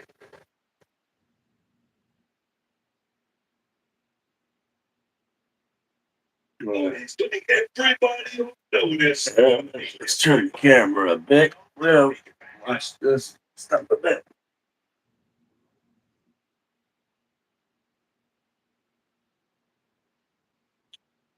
I'm going to say we'll pull off a win with a challenge. Overall. I mean, with a streak, I think it's time we make things interesting. Since I'm on a 93-0 winning streak, I'm going to do something this. What do you guys think? Should I do a challenge where I win in under 5 minutes? No, I want to make my opponent tap out. Because there, I got to make sure I check it. Did I just hear 93-0? What? Did I just hear 93-0 is your streak? As of right now, yes. Jeez. Golly. Yeah, 93 wins, 0 losses, and 0 ties. That look at this.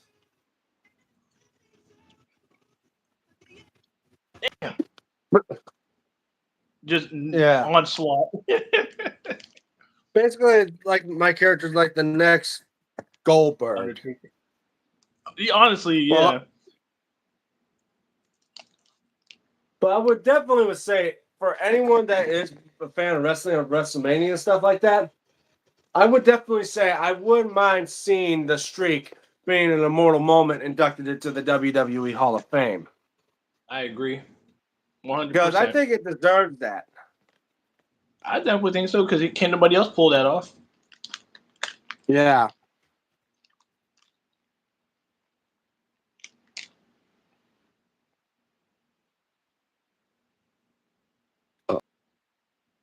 All right. But yeah. Yeah, definitely. Immortal moment. Undertaker's 21-0 streak. Yeah. And as well, it also makes you wonder who will be inducted this year at WrestleMania 43 when they go to Saudi Arabia. Ooh, that's a good question. Obviously, I could. After all, he's no longer going to be wrestling. He's no longer wrestling. Right. He's definitely going to be one up there to be inducted. Yep. Gotta be. Now, Stephanie McMahon can be inducted. I'm surprised they won't. Well, if there's a chance that the case of Vince McMahon is no longer going to happen, if he's not guilty, and then I can see him coming back, and maybe they get Vince McMahon. Hopefully, depending on whatever the verdict, I guess, says. Yeah. Well, as far as we know, I don't even think they're doing anything about that case right now. I think it's on standby or something. I'm not sure, but they don't mention Vince still in the WWE. But they were talking about bringing him back once in a while. I'm like, if the trials, if he found not guilty, he can come back. Right.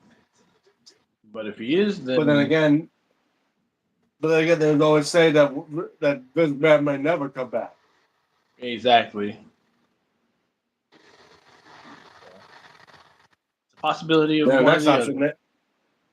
Yeah, or another thing. What about Shane McMahon? Wouldn't he ever come back? I don't know if he ever will, honestly. Well, the thing is, they fired him after that incident with him getting injured at that match with The Miz at WrestleMania 39. But I'm like, yeah, now that's what, 2-some years ago? Yeah, exactly. And two, he's not in his prime anymore. No, not at all. Man's So old. for someone to get injured during the midst of the matches, like that, shit happens. That's the famous phrase, shit happens. And all of it could happen out of nowhere. Of course, maybe he didn't stretch, and that's why he might have pulled a Hemi during that matchup. Right. More likely. But then again, like, look at Vince. During the incident at the end of the Royal Rumble, when both Batista and John Cena eliminated themselves, he came out. What happened? He tore both his hamstrings, and he couldn't even stand in the ring. He literally had to address what was going to happen while sitting down. The funniest moment. I remember. He was like, "What the hell going on here?" Like, and literally sat down like, "We're not restarting this whole match up. Just let them continue on and see who gets thrown out the ring." Which actually, there's a rule stated that literally, if the Royal Rumble match ends in a draw, it could mean one of three things. A, like they did before, they could have 2 Royal Rumble winners. Oh. B, like John Cena, because at WrestleMania 10 it was Bret Hart, and I believe it was Lex Luger too that won the Royal Rumble. They both claim as Royal Rumble winners, or was it Shawn Michaels? One of them, both of them get an attempt at the WWE champion. Then it was here like Batista and John Cena. They'll restart the match with just those two, and whoever gets thrown out wins.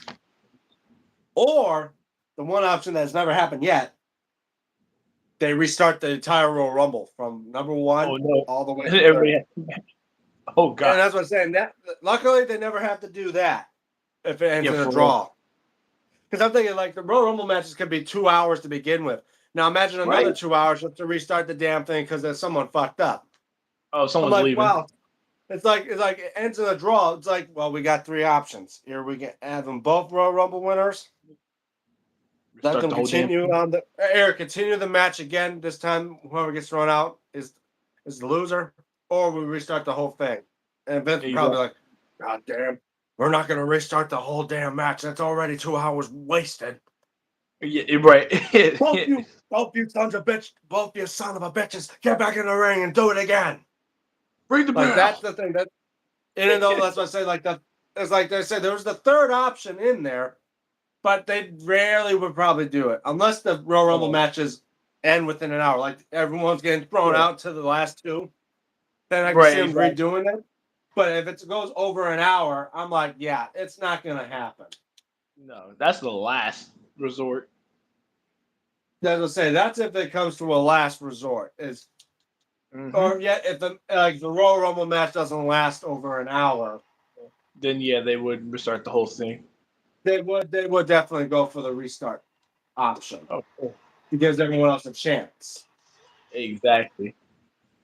Because rarely, it was only one time when you had both Royal Rumble winners because they were both eliminated at the same time. Exactly.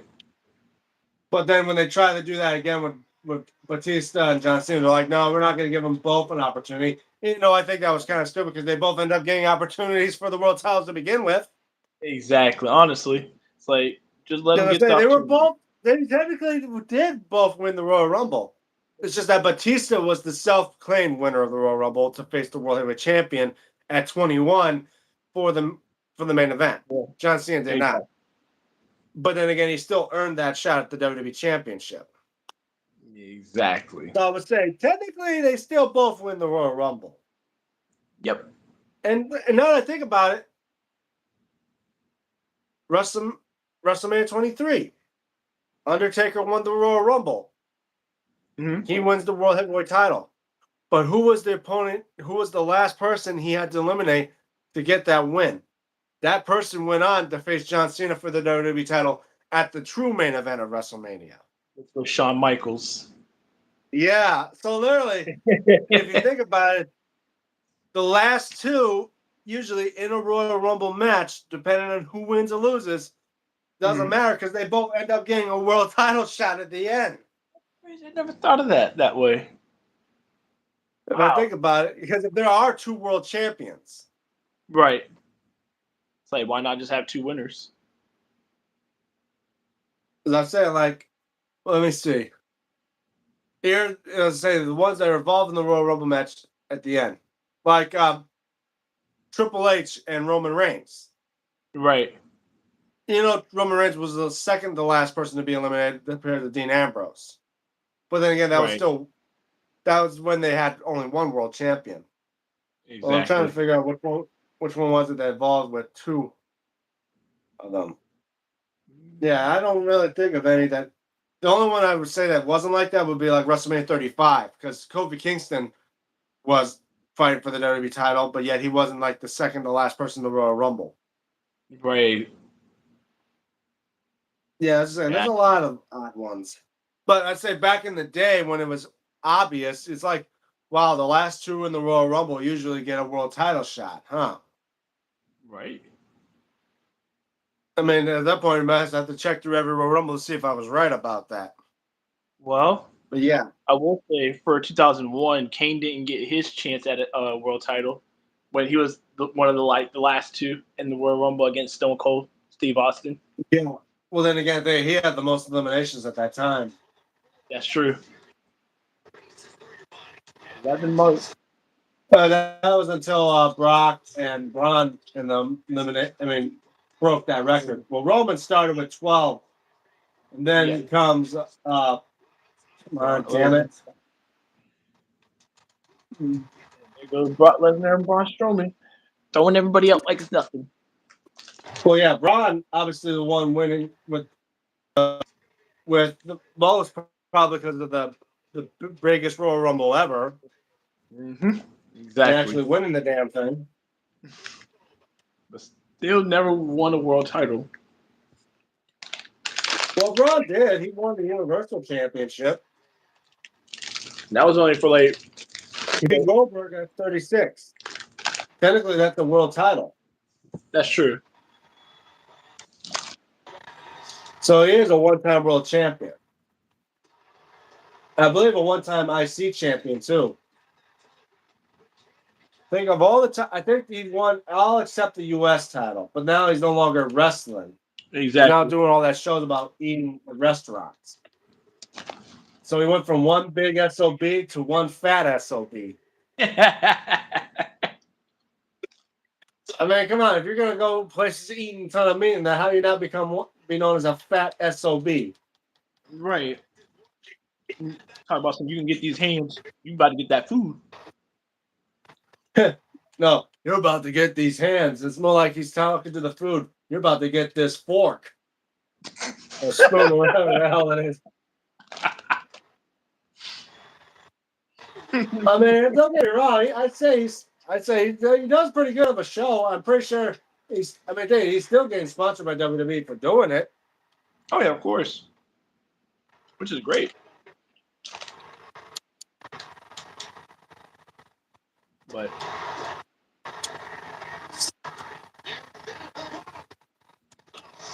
Yeah, no, just basically then, I gotta do my stuff.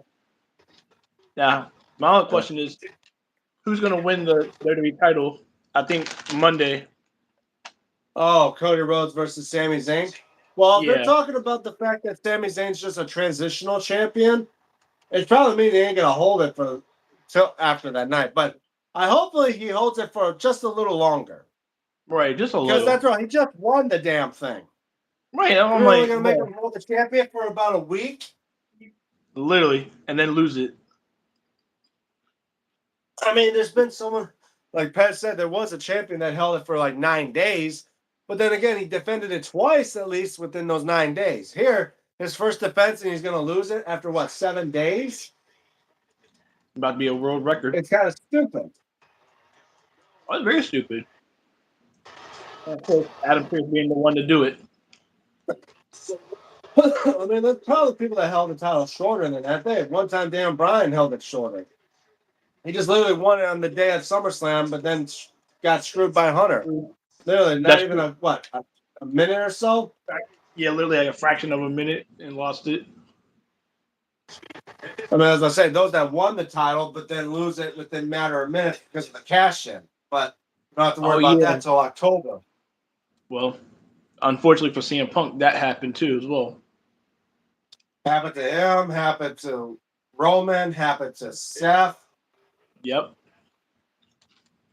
even Drew at WrestleMania 40. But then again, that was because of the fact he just never left well enough alone when it comes to Punk. Like, Right. like, man, why are you taunting CM Punk when he can literally still knock you down? And then you forget there's still someone that has a Money in the Bank contract. Which So is that was crazy. his own damn fault. Oh yeah, that's definitely his fault. Like, why are you gonna rub it in CM Punk's face while he's there? Right? Like, goddamn.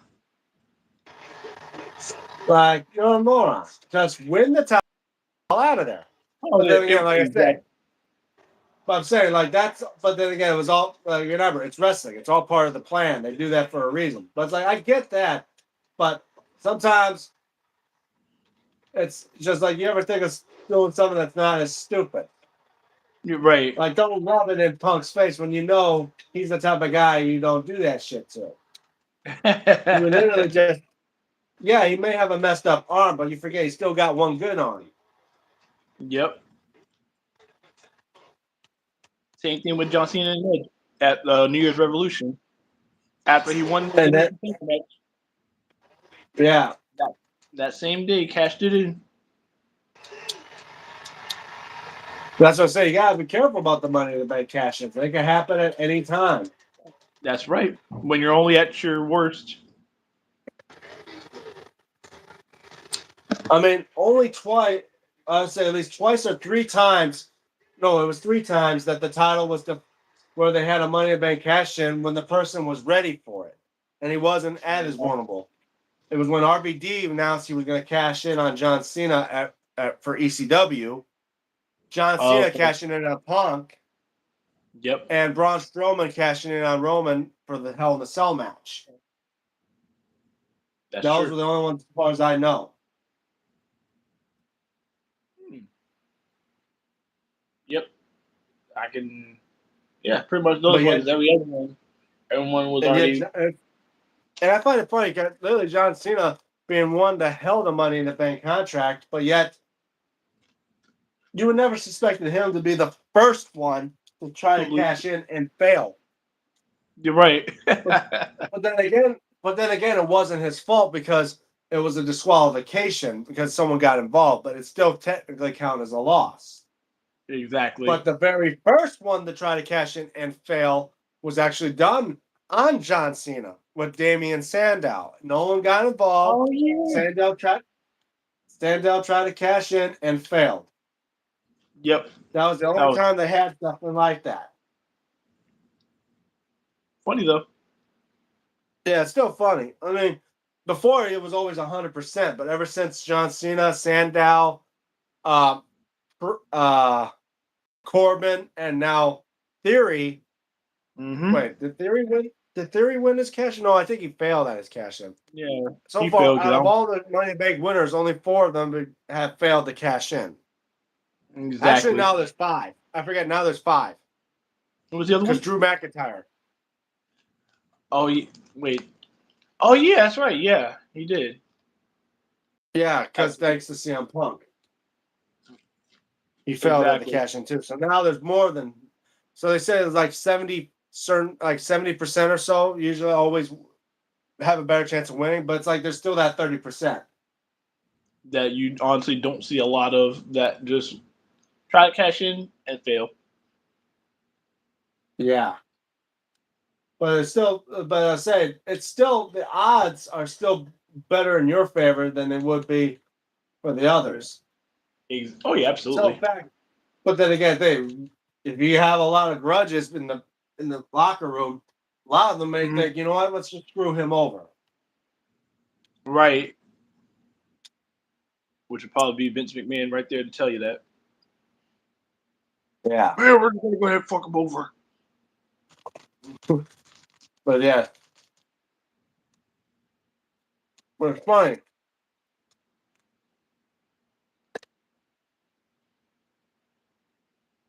Chris Jericho made that concept for Money in the Bank. Problem is, now Vince is gone, but Triple H doesn't like that concept. About a contract that could cash in at any time. Right. That's why true. you don't see it as often. Nope, because they'll hold on to it. They don't hold on to it for very long. Yeah, exactly. Maximum, when Vince was around, most people held it for like almost close to a year, not yet months. Mm-hmm. But ever since Triple H took over, it's mere weeks of not yet the exact same day. Yes, when there's a championship match involved, of course. Like at that point, you already knew someone was about to cash in.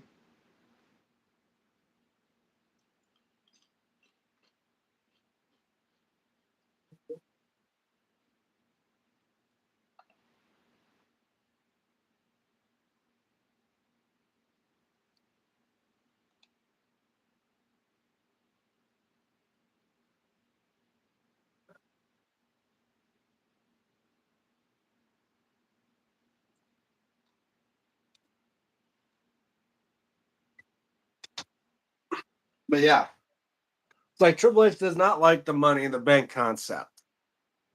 No, which I don't get because A, he's never been cashed in on, and hell, he's never been in a match.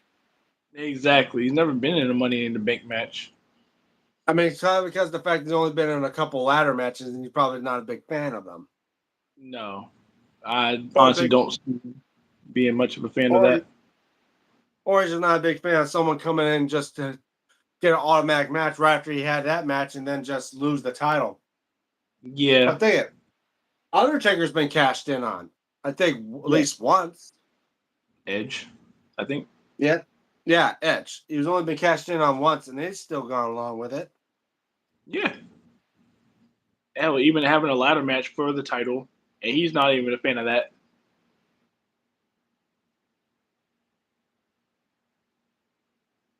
I mean, hell, even Ric Flair competed in the Money in the Bank ladder match, even though normally he wouldn't do ladder matches because of his back. I remember that match. Was it 20? Was it 22? 23? Yeah. Was It was the one where RVD won. Yes. That was the one. Yep. RVD, Matt, Jeff, Edge.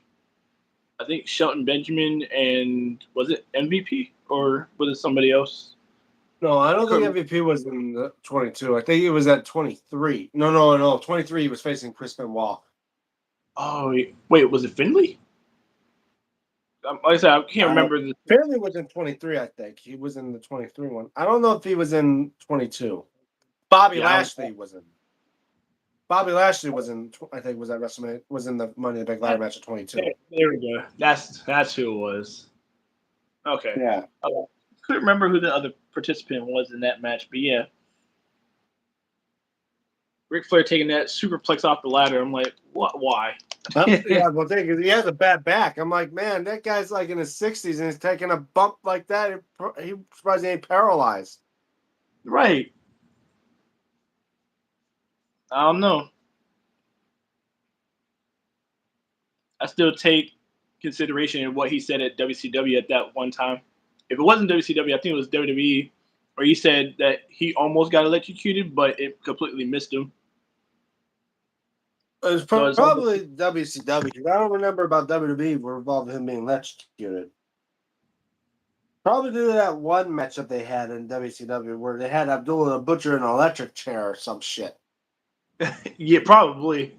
I remember that's. I was saying, like, they had an electric chair? What the hell is this? I thought this was wrestling. When did it become an execution? Like, that's how you know how people talk about wrestling like that. Right.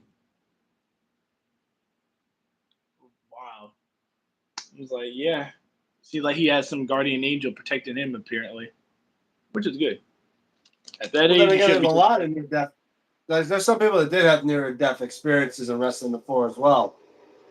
Like they say, wrestling, it's literally a centimeter, not yet an inch, from it could be a good-looking bump or a near disaster. Exactly. Just say it. If it involves with a move where you land on your head, like I said, all it takes is an inch or so. It could go from looking, it looks like it's hurt, it's damaging, but it's not, to, oh shit, I think he's really paralyzed. You're right. I mean, look at Stone Cold. I'm pretty sure a couple inches he needed before he had a messed up neck from Owen Hart. Right, from that upside down pile driver. Yeah, and of course, and again with Undertaker and Hulk Hogan. Hogan was just trying to get rid of Undertaker. By the time he said he got Tombstone on that chair, he replayed it, and they said he was literally 4 inches away. His head was 4 inches away from the chair. His head never hit anything. Vince saw that, and he was literally telling him he was just trying to do that to, because back in those days, you mess with the Golden Goose, it could be the end of your career. Exactly. And Hogan knew that. He was just didn't want someone to take his spotlight from him. And I hate to say that about a guy that was an icon that helped create wrestling as it is today. But then again, he was always controversial through his career, especially with the incident that the reason why he was taken out of the Hall of Fame because of that little sex tape incident with his daughter, in which he said some racial things. Yeah.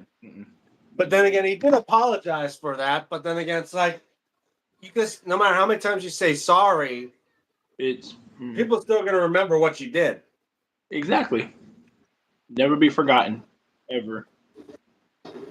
I mean, just like how the time when, like how Booker T talked about it most times, the time he was in WCW, he called Hulk Hogan that. Like, we want the gold, sucker. Hulk Hogan, we're coming for you. I'm not saying the last word, but I remember watching that.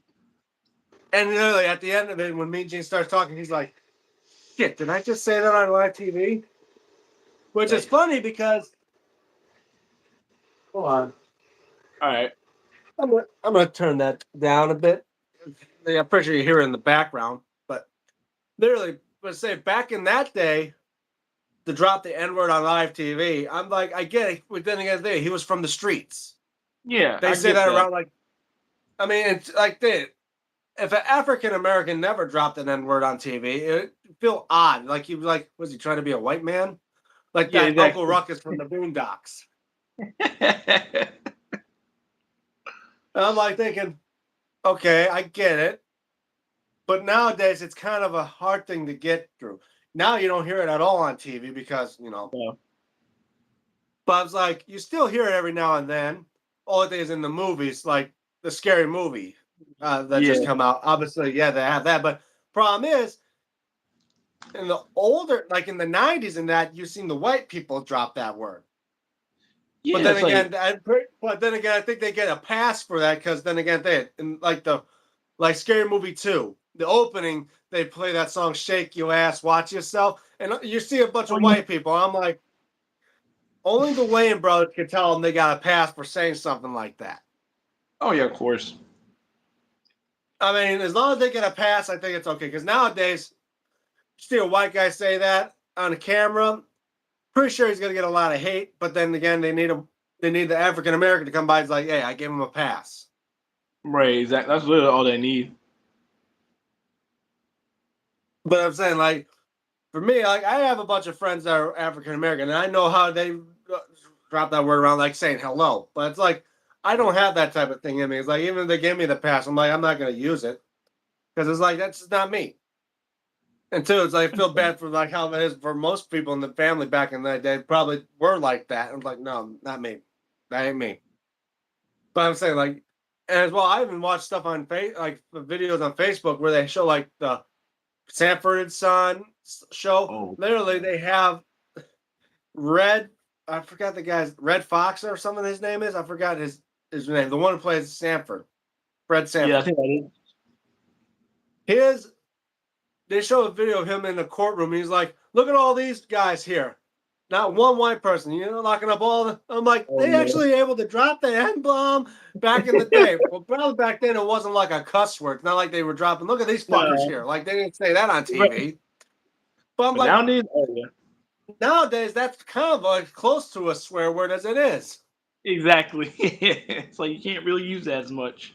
That's what I'm saying. Like nowadays, you don't hear that word on TV at all. But back then, it got by because it was nothing like saying saying ass, hell, damn, and bitch. Exactly. And I was like, okay, that's what I'm saying. It's a kind of swear word back in the day where it was equivalent to like those words. Right. But as years go by, when they say now that they bury that word, you can't say it. It's like okay, so now it's equivalent to the word shit, fuck, and all those other higher those swear words, like ass, damn, hell, and bitch, and dick, and all of them. Those are basically like I say we call those lower class swear words, where they're okay. Right, like you can use them every now and then, like on TV and that. Yeah. The other class swear then there's in the middle, like asshole. Technically, it's ass and then hole, but when you put them together, sometimes they blur it out, sometimes they don't. Some channels they don't censor out that word, like Comedy Central didn't do that. Yes. I'm like, okay, that one's like a gray area. Yeah.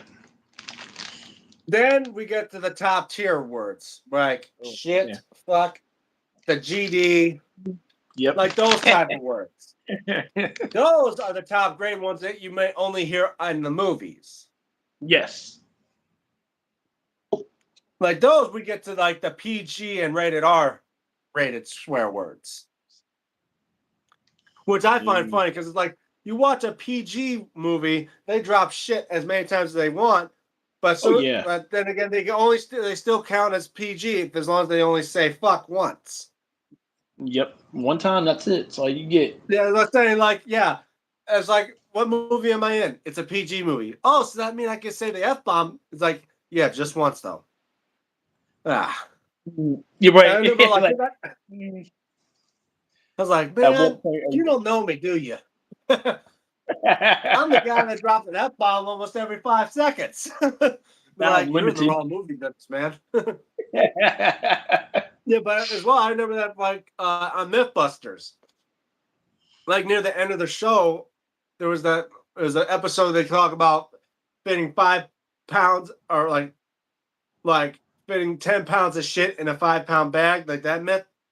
It's Oh like they boy. said, since it's a family show, they can't say that. They can't say shit. They censor that out. But he's like, can we say crap? And they say apparently you can say crap, but only twice per What? episode, and you just wasted it. And then he goes, ah, shit. Like that type of joke, funny thing. But yeah, it's like, wow, it's funny for a show like Mythbusters that's on the Discovery Channel, and they say it's like a family show. They can't say certain words, but then again, it's like, yeah, but you can hear them say ass sometimes, Right, so or you can damn, say and those that, words. or like they many times you hear them say hell, damn, and maybe occasionally like bitch. But then again, I think you only hear like damn or hell and something like that. But it's funny Wow. they can say that at their TV level they can only say crap twice. I'm like, wow, only crap twice. Uh, It's like being in a PG movie where you can say fuck once. you can't say it after that. Once that one's hits, it's After that, it. you just turn it into rated R. Exactly. It's But like you then try again, it's hard like not again to. back to that with Booker T, how he dropped the N word on TV. I'm like, I can see back in the '90s and that was okay because when Sanford is Son, that was around in the '70s where he dropped it on one episode talking in the courtroom. It's like, well, I'm black. Well, you're the judge, so you don't count. Like that episode. He's like, there's not one white man in here. Look at all these fellas over here. I mean, pretty sure they censored it or they don't show that episode nowadays on TV if they show classics. Oh But no. it's like, wow. Back in the day, you were allowed to get away with that. I mean, I was surprised when I watched Three Stooges. Like that was back in the '30s and that '30s Oh and '40s, man. and you hear them say jackass. But then Yeah. again, they're I'm talking like, about a donkey. of course. But it's like, yeah, I said a horse, not a jackass. I'm like, okay, I get it. But then again, it's still Right. funny to hear that. Like you hear out of nowhere, just hear him call someone a jackass. It's like, really? Mm. And speaking of, I'm wondering when they're going to induct Johnny Knoxville as well in the Hall of Fame, since technically he was part of the Oh, WWE yeah, as well. that's Him, true. Steve-O, and Chris Pontius. You know, their segment was not as long as like Johnny Knoxville. Knoxville been there with Khali, and then finally come back for Sami Zayn in that. Right, But I exactly. can see Johnny Knoxville being in there as a celebrity Hall of Fame inductee. Not sure when, but I know he should be in there. Oh yeah, absolutely. At some point, hopefully, if not next year. Yeah, because after all, he's been in there longer than most other celebrities would. Oh Like, yeah. why do you have Drew Carey inducted to the Hall of Fame when he was only involved with one match? He was not even doing anything, being No. in the Royal Rumble. And he Oh eliminated yeah. himself. Well, he had Well, as to. soon as Kane, He well, wasn't gonna let. As soon as Kane comes in, he goes over the top rope and jumps right off. It's like, I mean, it's a good idea. I'm glad you did that because definitely would have got choke slammed and Hell, beaten and up. they worried about, and yet some people say they don't like when Donald Trump was inducted to the Hall of Fame as a celebrity. Oh, But it's like, he was but what part about of Drew the. Carey? Drew Carey only involved with one thing. Donald Trump That was in was there majority of the time. it. Yeah, In fact, exactly. when they did the segment of on USA, WWE Made in America Hmm. or something like that, they had President Donald Trump in there talking about it. Like, hey, if it wasn't for him, WrestleMania 4 and 5 would not have happened in the exact same place. Hey, he literally put WrestleMania 4 and 5 in his own towers in New York City. Yeah, it was Then he great. was in Then he got involved with probably one of my best WrestleManias of all time, WrestleMania 23, Battle of the Billionaires, him versus Vince. Oh yeah, but I thought it was a really good match. And to think, literally WWE could claim they have a president of the United States inducted into their Hall of Fame. Exactly. It's like, Obama why not? wasn't. I'm saying No. because Barack Obama's not inducted, George Bush wasn't inducted. No, And and then Brock was even though only they like, did, as I said, they did segments about him, but then again, it Mhm. wasn't really them. exactly. So it's like, yeah, you'd rather just have President Trump in that one. Put him Well, in the celebrity hall of fame. because I was shocked that when Donald Trump was elected as president. I never thought of him being in that. Even though like WrestleMania 20, when Jesse Ventura talked to him about it. It's funny, he was doing an interview with him, and he was talking about Mhm. having a wrestler in the White House. I guess he was talking about himself, not having Donald Trump as the president. And like, how odd. Literally, one became a governor of Minnesota, while the other one he interviewed eventually would become the president of the United President, States. which is Two-time wild. president of the United States. Yep.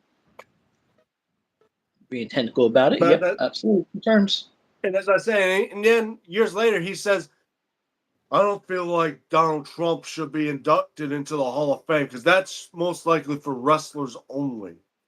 I'm like, You seen the other you ones. forget, if it wasn't for Donald Trump, I'm pretty sure WWE would not have been as big and popular as it would be today. He helped, and Oh yeah. he was bigger inspiration for Vince McMahon to do stuff like this. Him and Vince Yeah. are close buddies. I mean, to say it, Donald Trump is a big wrestling fan. Oh, I'd imagine he is.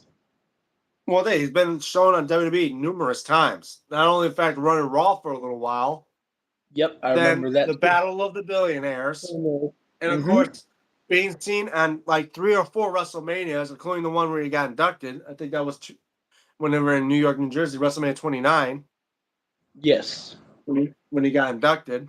Yeah, the exact same year, Mick Foley and Bruno Sammartino were inducted. So he's a big class of Hall of Famers in that year. Yes. And for him, and another big moment, Stone Cold could say he was the one that stunned the president. Because at the end of that match, and that's a funny thing. Him, Bobby Lashley, and Donald were in the ring and claimed, and yeah, I get this. He handed Donald Trump a beer, but I don't think Donald Trump drank it at all because he don't drink. No. But it's just funny. I don't know. Next, you know, at the end of that segment, he hits Donald Trump with a stunner. I'm like, you just stunned probably the biggest celebrity and businessman in America. And now the thing, now years later, he found out, he's like, I just stunned a future.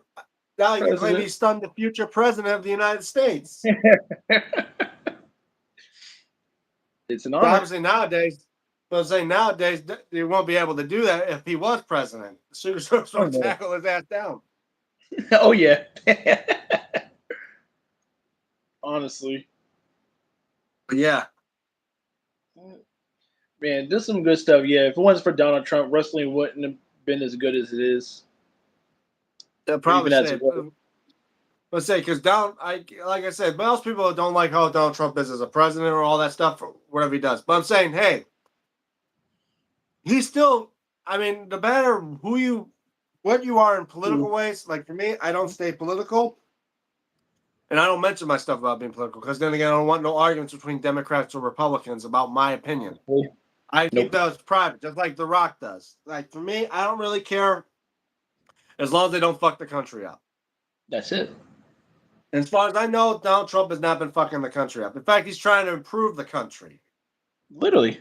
But then again, people are opinionated. Sometimes you can't satisfy everyone. Things he does may satisfy some people, but he can't satisfy everybody. Everybody. Yep. I understand that. But he's trying his best to try to do that. And it's not easy, honestly. Because hey, you're trying to run a country. It's one man trying to run over 300 million people. Well, And you got to make sure nothing falls apart.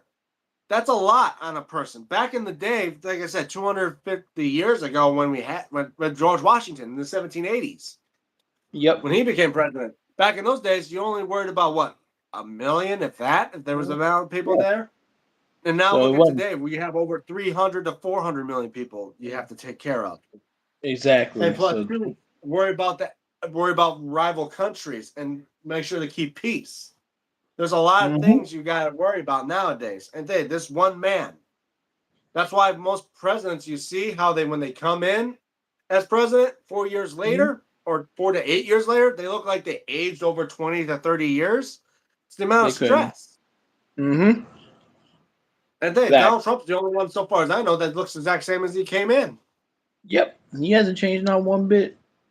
But saying, well, as I was saying, like when Barack Obama went in, he looked like he was what, maybe 43, 44? When he And came now, out, looked like he was 72. Had the gray hairs and all that shit. rest. Donald Trump came in, his hair still stayed the same. It's not gone silver or any of that. A lot of people claim it's fake. I'm pretty sure of it. It maybe is. Maybe Probably. hair plugs in there. I'm saying maybe hair plugs, but hey, to tell you the truth, at least it doesn't look like stress has gone to him at all because he knows how he's running the country. He's running it like how he runs businesses. There's stress in running a business. It's stress running a country. Exact same field. That's why he probably won't change after 8 years as president, like all the others would. Exactly. Because he dealt with that shit through most of his life. Precisely. Like that's why you're never gonna find silver hairs in my hair, because I already know I've been running it like this shit for over 20 years.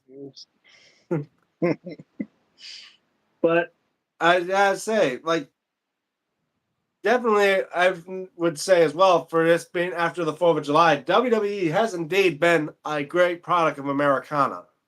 Oh, yes, absolutely. After what it's done, especially for shows like Great American Bash, Tribute to the Troops, like all of them being related to Americana. So you can't get that anywhere else. Yeah. I mean, there's New Japan Pro Wrestling and all these other places like AAA and all of them. They're out of the country, but nothing reeks of America like WWE, how they show how much they love the country in the United States. Right. And it's like you said before, it kind of gets everybody out of what's going on in the real world. And like I said, yeah, as I was saying, after everything I've been through this world, like 9/11, the COVID crisis, all of them, even though it dragged people away from this, WWE helped people drag away from the situation to finally say, we feel sorry for what happened, but at least we want to make sure you still don't we mourn the losses and worry about the situation, but at least keep you entertained so you don't worry too much. Exactly. Because no one wants to spend their lives worrying about everything. No. At that point, I think you should be locked up in a straitjacket in a padded room if you're worrying about everything. Yeah, that pretty much be almost everybody here. At least at that time, yeah.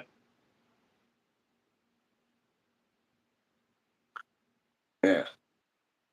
Well, looks like the rain let up, but may rain again soon. But at least that's a good thing. Wow, we're going on for over 2 hours. Ooh, man. It still hasn't rained over here yet. But appreciate it. Definitely gonna. As I say, like from where I am, it's prevention may come your way if they don't build up, if they don't dissipate. I hope so.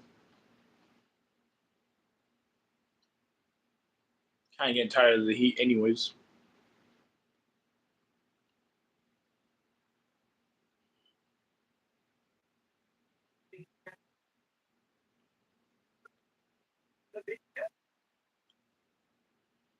But yeah, I know most likely today I'm just gonna be relaxing all that stuff before I gotta go back to work. But yeah. I'm gonna do the same too. I ain't going really. Yeah, because I said it's funny that I literally woke up around 11 o'clock today, and it's like I woke up with a hangover, even though I didn't drink anything last night. Oh wow. Damn.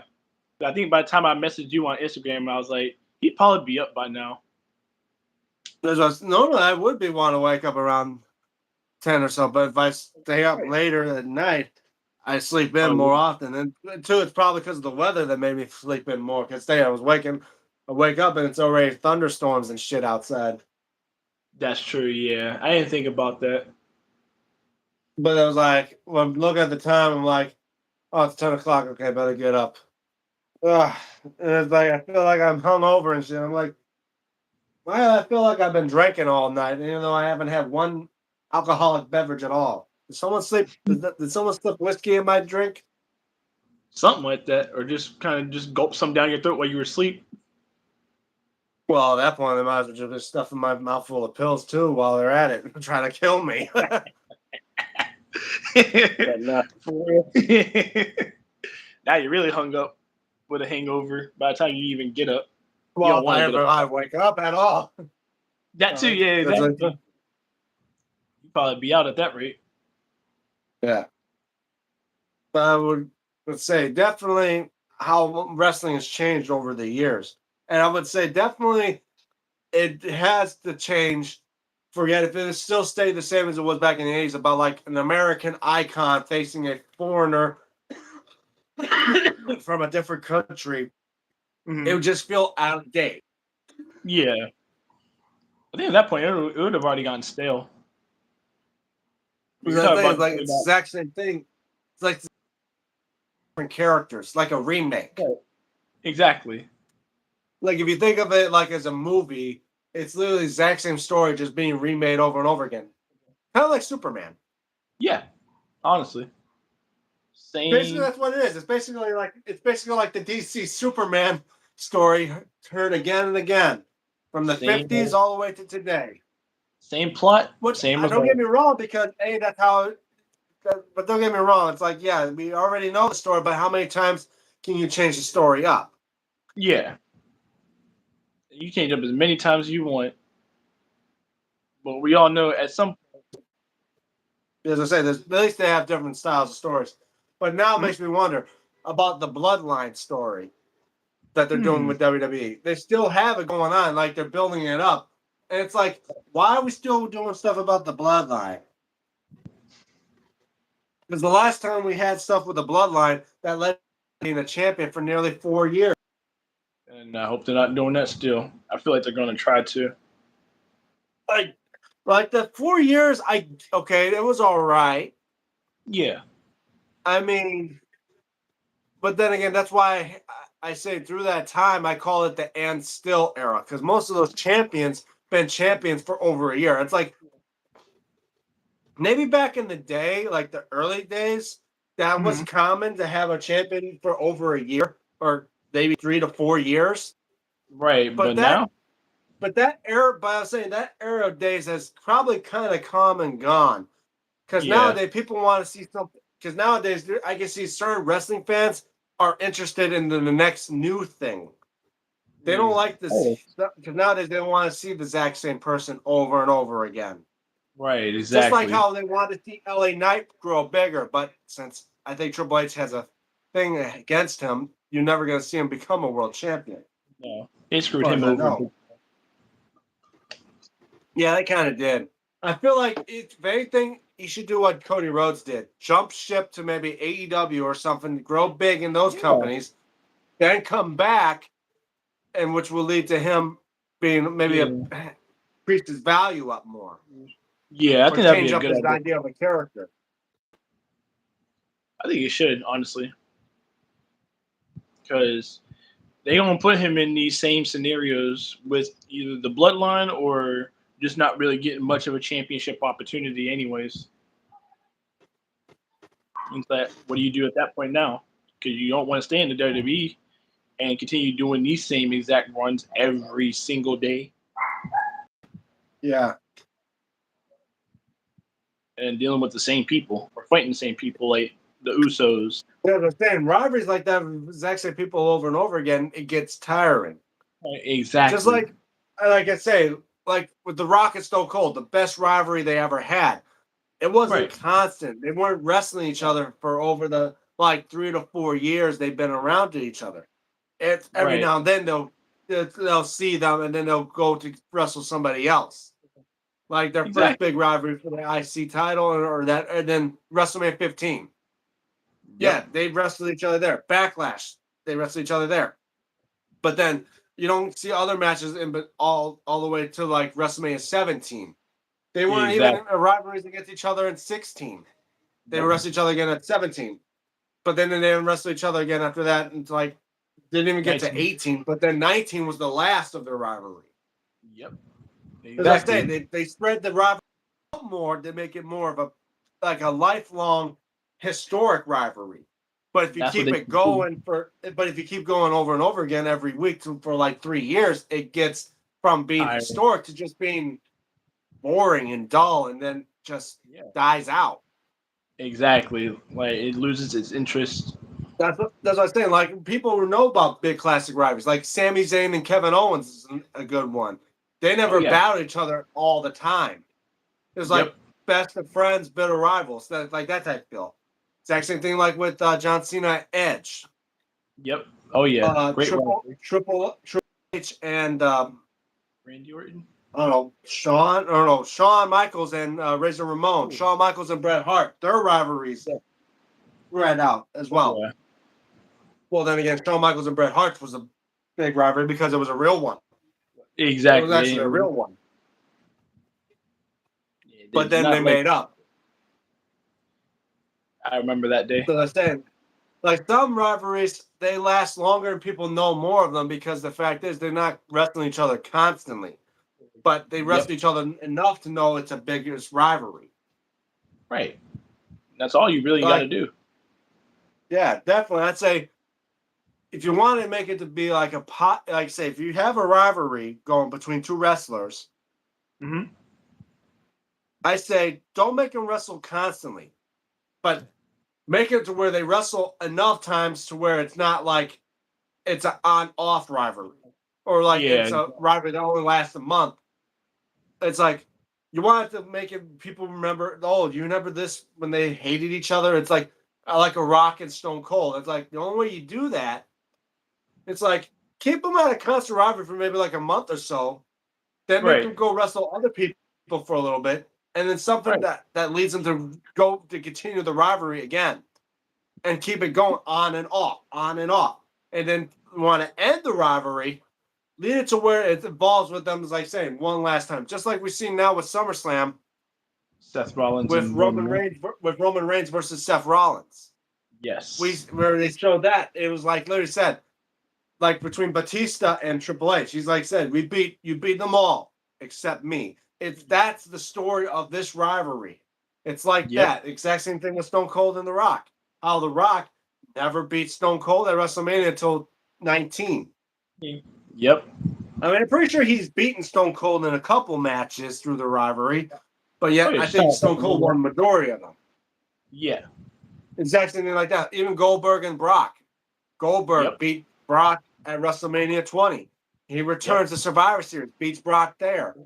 Drew eliminates Brock Lesnar in the Royal Rumble. Literally has advantage over Brock numerous times. It's like the one thing is this rivalry keeps going until Brock wants to get that one in. It's like that. You build a rivalry, you build a story. But when you have someone constantly battle each other over and over again, where you don't create much of a story, or if there is one, people don't remember it. It gets old. It gets boring. Just like I'd say like LA Knight. The only thing I can see why they're building the story between him and the Bloodline, because the fact the Bloodline cost him a world title match. Okay, no big deal. So did with many others.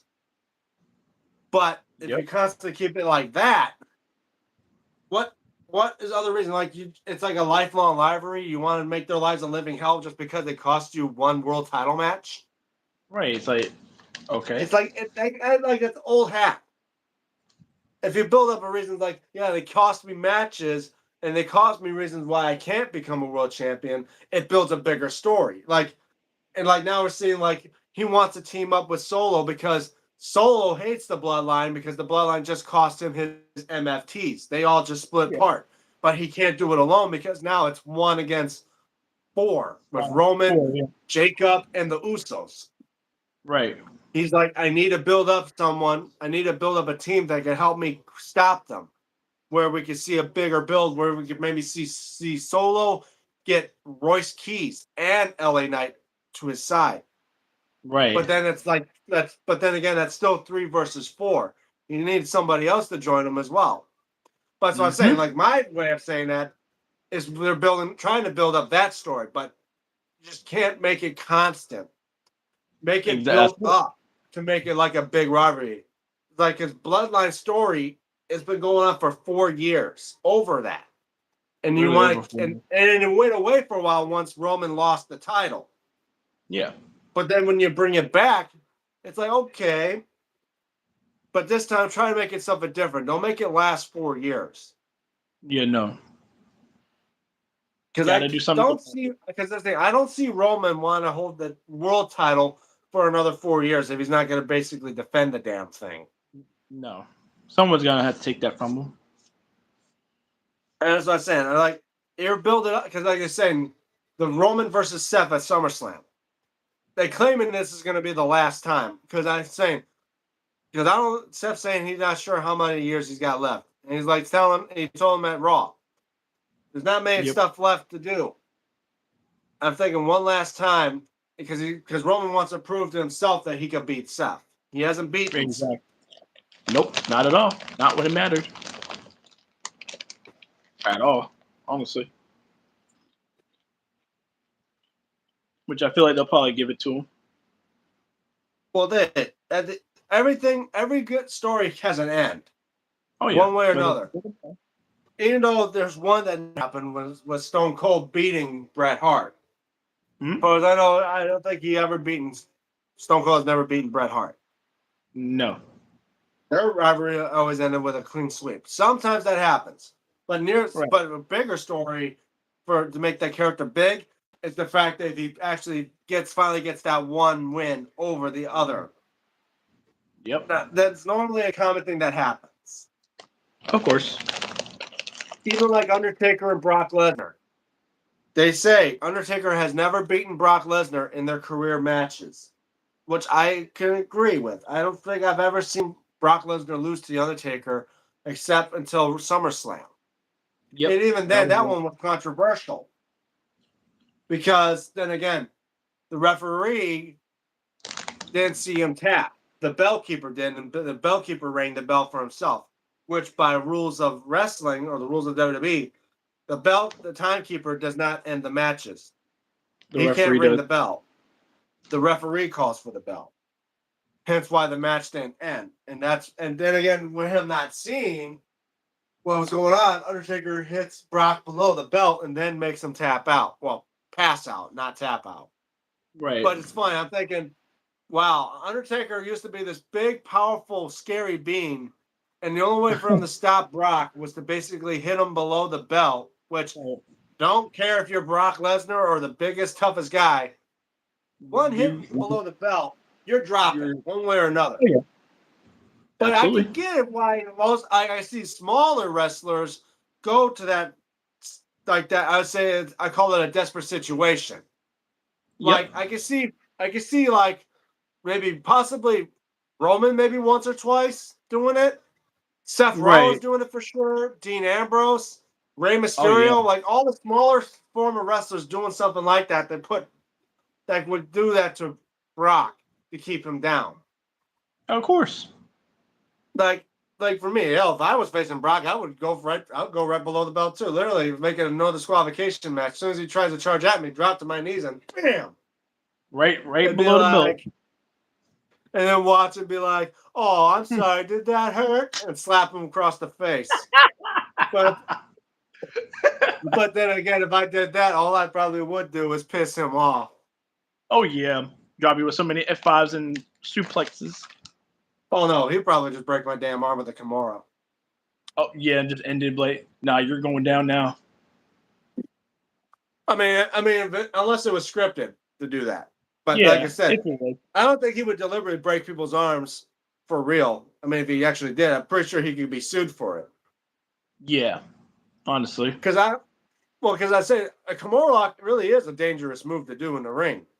Because it's an actual MMA move. It's an actual MMA submission move.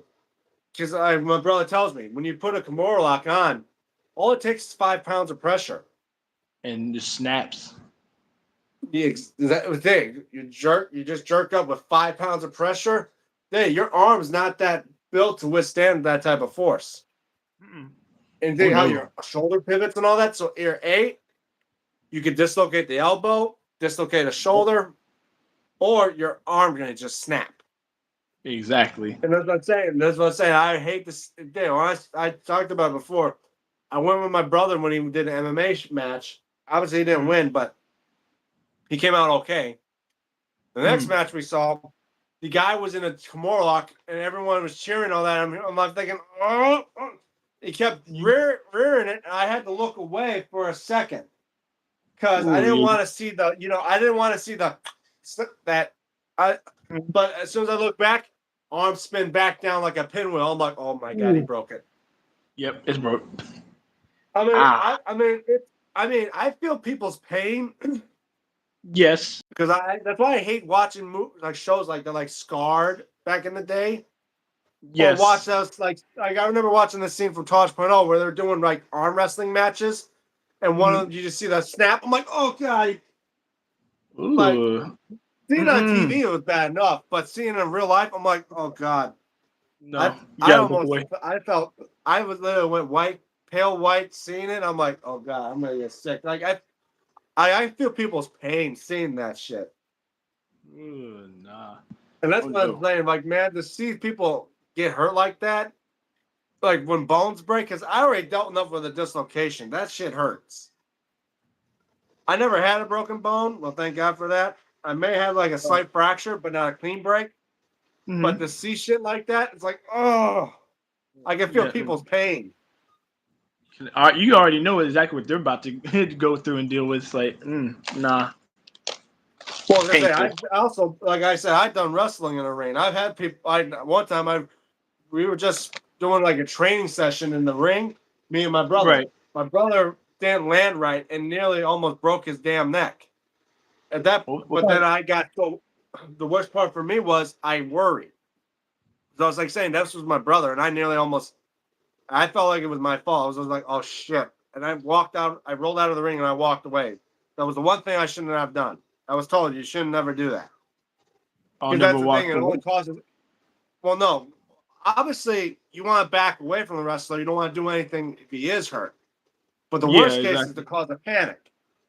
Because if you look like you worried and you messed up and you feel bad, like for the way how I acted, I rolled out of the ring. I'm like, oh my god, what did I just do? I'm the type of guy that feels like if I hurt someone, I don't want to be near them because I feel bad about myself. Like I feel like I needed to take a second to get away. But if you're in there with a group of fans and they're watching that and they saw you just do that, they'd be like, what just happened? Like you may panic the people around them more than you're just the person.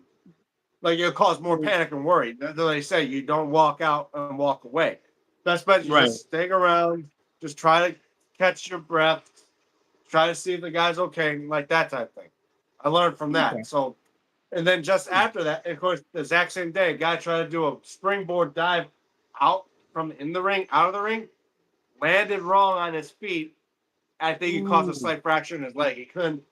It really had to call an ambulance to get him out of there. I was like, oh god, this was just a bad day. Yeah, right, for real.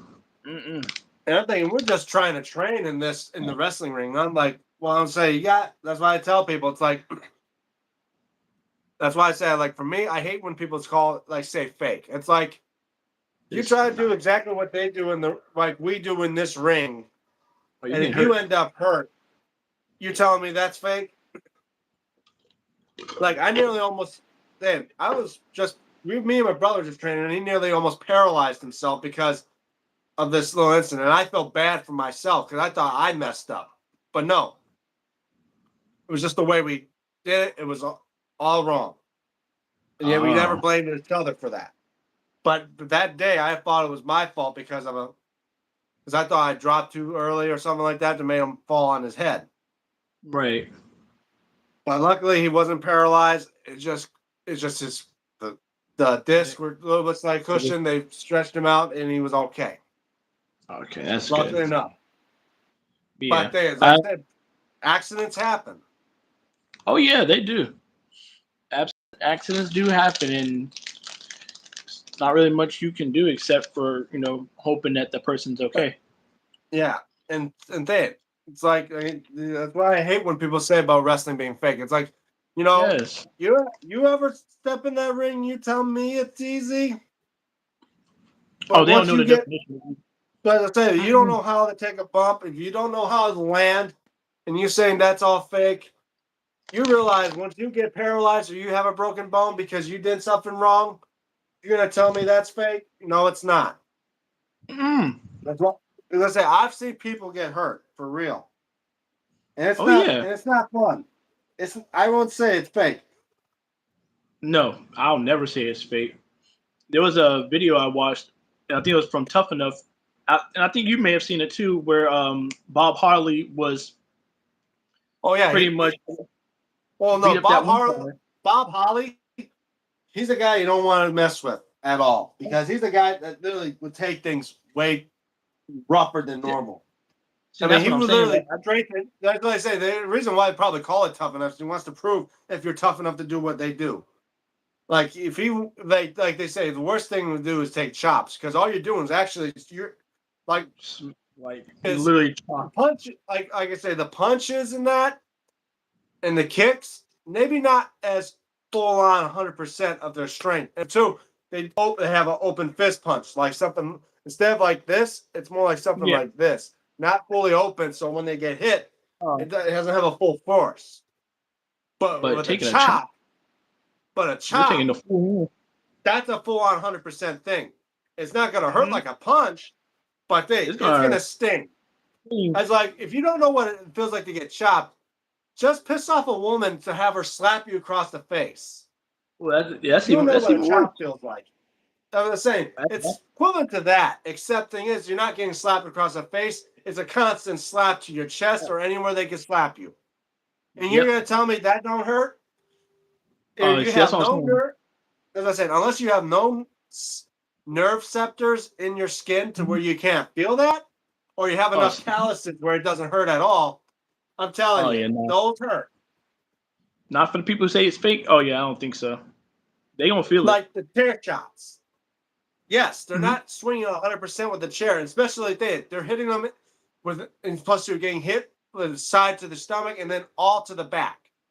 They never Right. hit for the head no more. That's thrown right out the door right after the Chris Benoit incident. Because Yeah. now they're not worried about getting head injuries anymore. The only way you're going to hit people in the head with a chair now is in a WWE game. They still have Yep. those in the game. Thank God. That's the only time you can get headshots in the game. And with a chair is now in a video game. Oh yeah, and everything else. But that's the thing. The reason why they now only go for back, it'll sting a little bit. If you Yeah. can swing that hard, but the thing is, it's not going to cause a lot of damage and pain because of surface.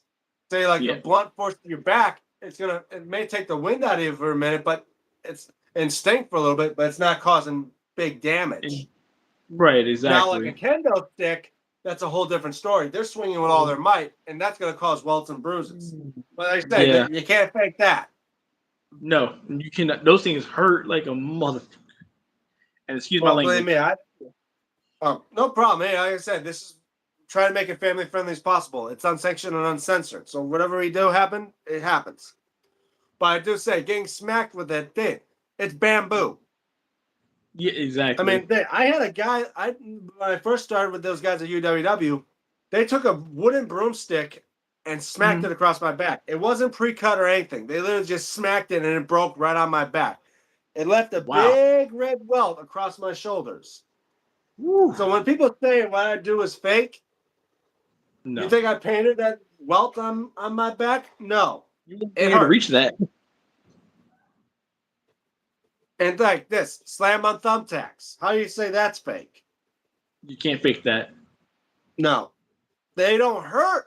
The more that you have, the more I would hate to say this, but The more having hundreds of bumps you them take in your on it. back, having hundreds of them on you, are not as Mhm. bad as just one. One thumbtack hurts more than just 100. Is the way I'm saying it. I mean, Okay. you've ever stepped on a thumbtack or had Uh. at least or had one stick in you, like just Yes. one? Yep. Now compare. It's like this. Same. Imagine you have a case full of thumbtacks. Take one Mhm. out, put it on the table, and put your one hand on it. You're telling me, and not saying smack down with full strength. Right. Now the other But you- one, now you have the box, your other hand, put it on that box of thumbtacks and press down a little bit harder. You're telling me which one you feel you're gonna feel more of? Just the one on your Oh, finger, just the one thumbtack on your finger, or the hundreds that you're pressing down with your bare hand? oh no, Probably it's gonna gonna feel be that that one. one. It's all about surface tension. It's all about surface area. Kind of like how people could lay on a bed of nails. They would do that and they would not feel all the pressure of one nail. But if it's just one or a couple nails, they feel more of it over the hundreds of on the bed. It's like Right. that. That's why I said when I got slammed under the thumbtacks, it did sting a little bit, but not as bad as you would stepped on one thumbtack. Yeah. No,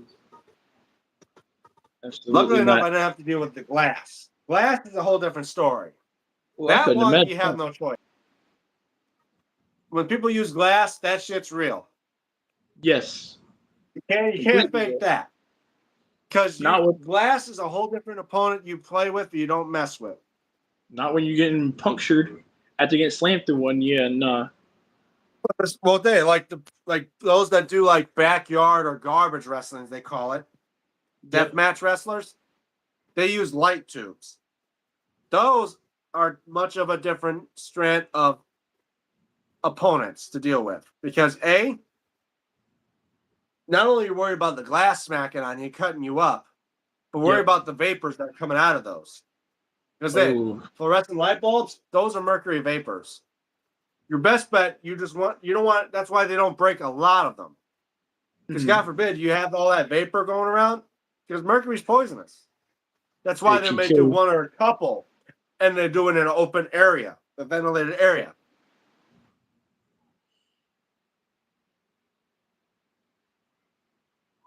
Oh yeah, couldn't imagine getting smacked with one of those. Well, I mean, it'd be like going thrown through a window. Yeah, no. But I'm saying glass. I'm saying glass sucks. I would hate to say it, glass sucks. Even though I never got hit with glass, but Oh I've yeah, seen glass. people that do get hit with it. Every single time they get hit, they're gonna bleed. Yes, absolutely, guaranteed. Regardless of where you get hit, you're gonna bleed. Like as well, barbed wire. Most people think, oh, that's fake. It's like, No, it's no, it no. just depends on how they use it as well. Because Mm-hmm. I could grab barbed wire and not get cut. Because all it is a section of wire, and in certain amount of distance, there's barred pieces. If you can put your Yeah, hand in between it, you're not going to get cut. Thing is, you don't mess with razor wire. That's a whole different story. There's a difference yeah. between barbed wire. That's what I'm Razor saying. A wire. lot of people all claim that as all as barbed wire. No, there's a difference. Like the shit you see in that curl up in circles on top of a prison. That's not Yeah, barbed wire. That's that's razor razor wire. wire. That's designed to make sure when you try to get up it and go past it, you're going to get sliced the hell up and you're not going to go anywhere. Oh It's yeah, basically It's basically putting razor blades on a wire. That's what razor wire. That's why they call it razor wire. It's basically razor blades on wire. Barbed wire is a different story. It's just barbs, so literally they'll puncture into you. They don't cut you up unless someone right. whipped that shit on you. Then yeah, you're definitely getting Yeah, punctured. you get slashed. But I'm saying you grab it. That's why most people are not much afraid of barbed wire because when you see people climb over it and all that, Mhm. it's not. It's well, most people know about climbing over it, or you have to put something over it to prevent it from poking them. That's how Yeah, you get cut in that because if you're just grabbing onto it, it'll poke you. But if you're grabbing and moving and dragging, it's gonna slash. But that's why they don't use razor wire because using that, you basically might as well just have a blade on, slash and stab the guy. Because yeah. that's all it does is designed to cut. Honestly, But as I said, barbed wire too could suck as well. oh yeah, And just not. let's say out of all of them, the best weapon would mostly be the tables because they're not gonna hurt, No, depending on how you land on them. that's true. And Yes. also depending on what type of table it is. Obviously, the fold-up tables, those are Mhm. easier to deal with because all you do is aim right for the middle. Okay. If you aim is, it may not break. And sometimes No. you get tables that are a little bit stronger than others that do not break at all. Yeah, it will knock the wind out of you, but it's not as dangerous as you expect, as long as you land properly. Right. Like I seen like in Backlash where they broke through the table, they broke on a corner of the I table. remember. Not the whole. They didn't land fully in the middle. And part of that, let's say the worst part is those metal stands underneath them. Many times they don't just. Many times they can even poke through the ring, which I've seen a Yeah. couple of those matches they do. But I Was like, say oh, your best that bet hurt. is just hope to smack dab in the middle and hope for the best. The fact that none of the metal parts come. Exactly. Honestly. Wow, going Oh. almost 3 hours worth. But yeah, like I Woo. say, like I tell Man. people, like I've done wrestling and I've worked know the secrets of the stuff of wrestling, how it works. Simple fact, tables are probably the best option because they're not like solid wood. They're not like plywood in that. Mhm. What they are basically some of them are made out like this little like splinter pieces of wood glued together into a solid brick. Oh. But most they call particle board, which is basically glued together sawdust. That's why they break easy here. I didn't think of that. That's interesting. That's basically what that because it's stuff on YouTube you can watch of. It's called The Secrets of Wrestling. It's an old Okay. show back in the '90s. That fact, they actually had Harley Race as, even though he put himself as they kept him as anonymous in that. He's in there. And they talk about the secrets of wrestling, some stuff, and all that, including the powder stuff. You know, like they say, the old salt in the eyes that looks like powder. What Yeah. that is basically like baby powder or something. Ah. But what they do, it don't get in the eyes because when they're about to throw it, they'll alert them. They'll let the person know they're about to throw it, and they'll close their eyes immediately and get in their face. Okay. If your eyes open on powder in your face, that's messed up. You'll be blind. Yeah. Exactly. And that's the thing. You always, like some shows, you see someone get smacked in the face with something like a pie or that. You always see their eyes close first before they get hit. That's That's true. the thing. The exact same thing for the powder stuff. Hmm. Interesting. Like I said, there's a lot of things that could go wrong in how to do it. You'll be fine. Right. I mean, the worst case scenario, like, is you break something or you get paralyzed or you die. Yep. It's one of But those. yet but yeah, I tell people, like, for those that want to try to do wrestling, you're not gonna get out of it unscathed. You're gonna feel like you've been through a workout. Oh yeah. Especially if you've been doing wrestling for like 30 minutes, you're gonna feel like you need to take a breather. Your muscles are gonna feel strained, especially after all the stuff you've done. It's gonna feel like you've been through like one hell of a workout. You're not gonna walk in and walk out the exact same way all the time. Never. No. That's basically what I say about pro wrestling. It is a workout, and depending on how the matches go, the only thing your worst case scenario to worry about is a broken bone, a torn, or even the Oh. scenario Wonder if someone it's raining died on and gets his end. paralyzed. Yeah, but like I tell people, it's like Oh it all snap. depends on what you know Mm. and how you do it. And if you got good people that want to do it, you should be all right. You're most likely not going to worry about an injury. Hey, I can't hear you. Yeah, I can barely hear you too. It's probably because the fact that I've been going on for almost 3 hours. Phone always does this like Oh. stuff. That's why I say I don't think my live streams are designed to go over 2 hours. But anyway, I would probably, as far as I know, from my experience been in wrestling, my experience in wrestling is the fact you just gotta know what you're doing. That's And right. Got to. don't.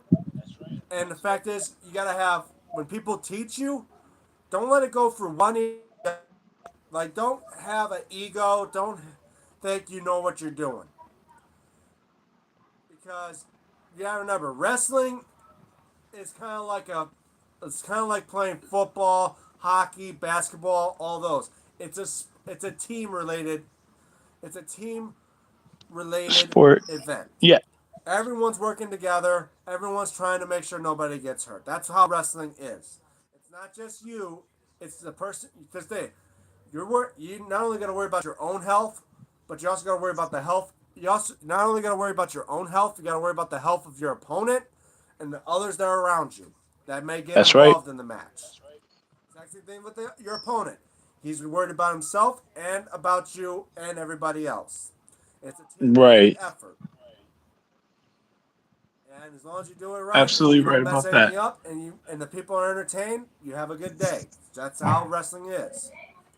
But anyway, I'm gonna probably end this stream right now while we're having a little bit of technical issues. After all, I've been going on for almost 3 hours now, so I'm gonna end it right here. So thanks again, Brother Kane, for being a part of this live stream. Not a Make sure you guys problem check him out. Check at out all. his channel. He does wrestling related video games, mostly of the WWE 2K26, mostly involved with Kane. Check his channel out. Shout out to Pez. He was here for a little bit, but shout out to him. He has a great wrestling belt collection as well. Check out his channel.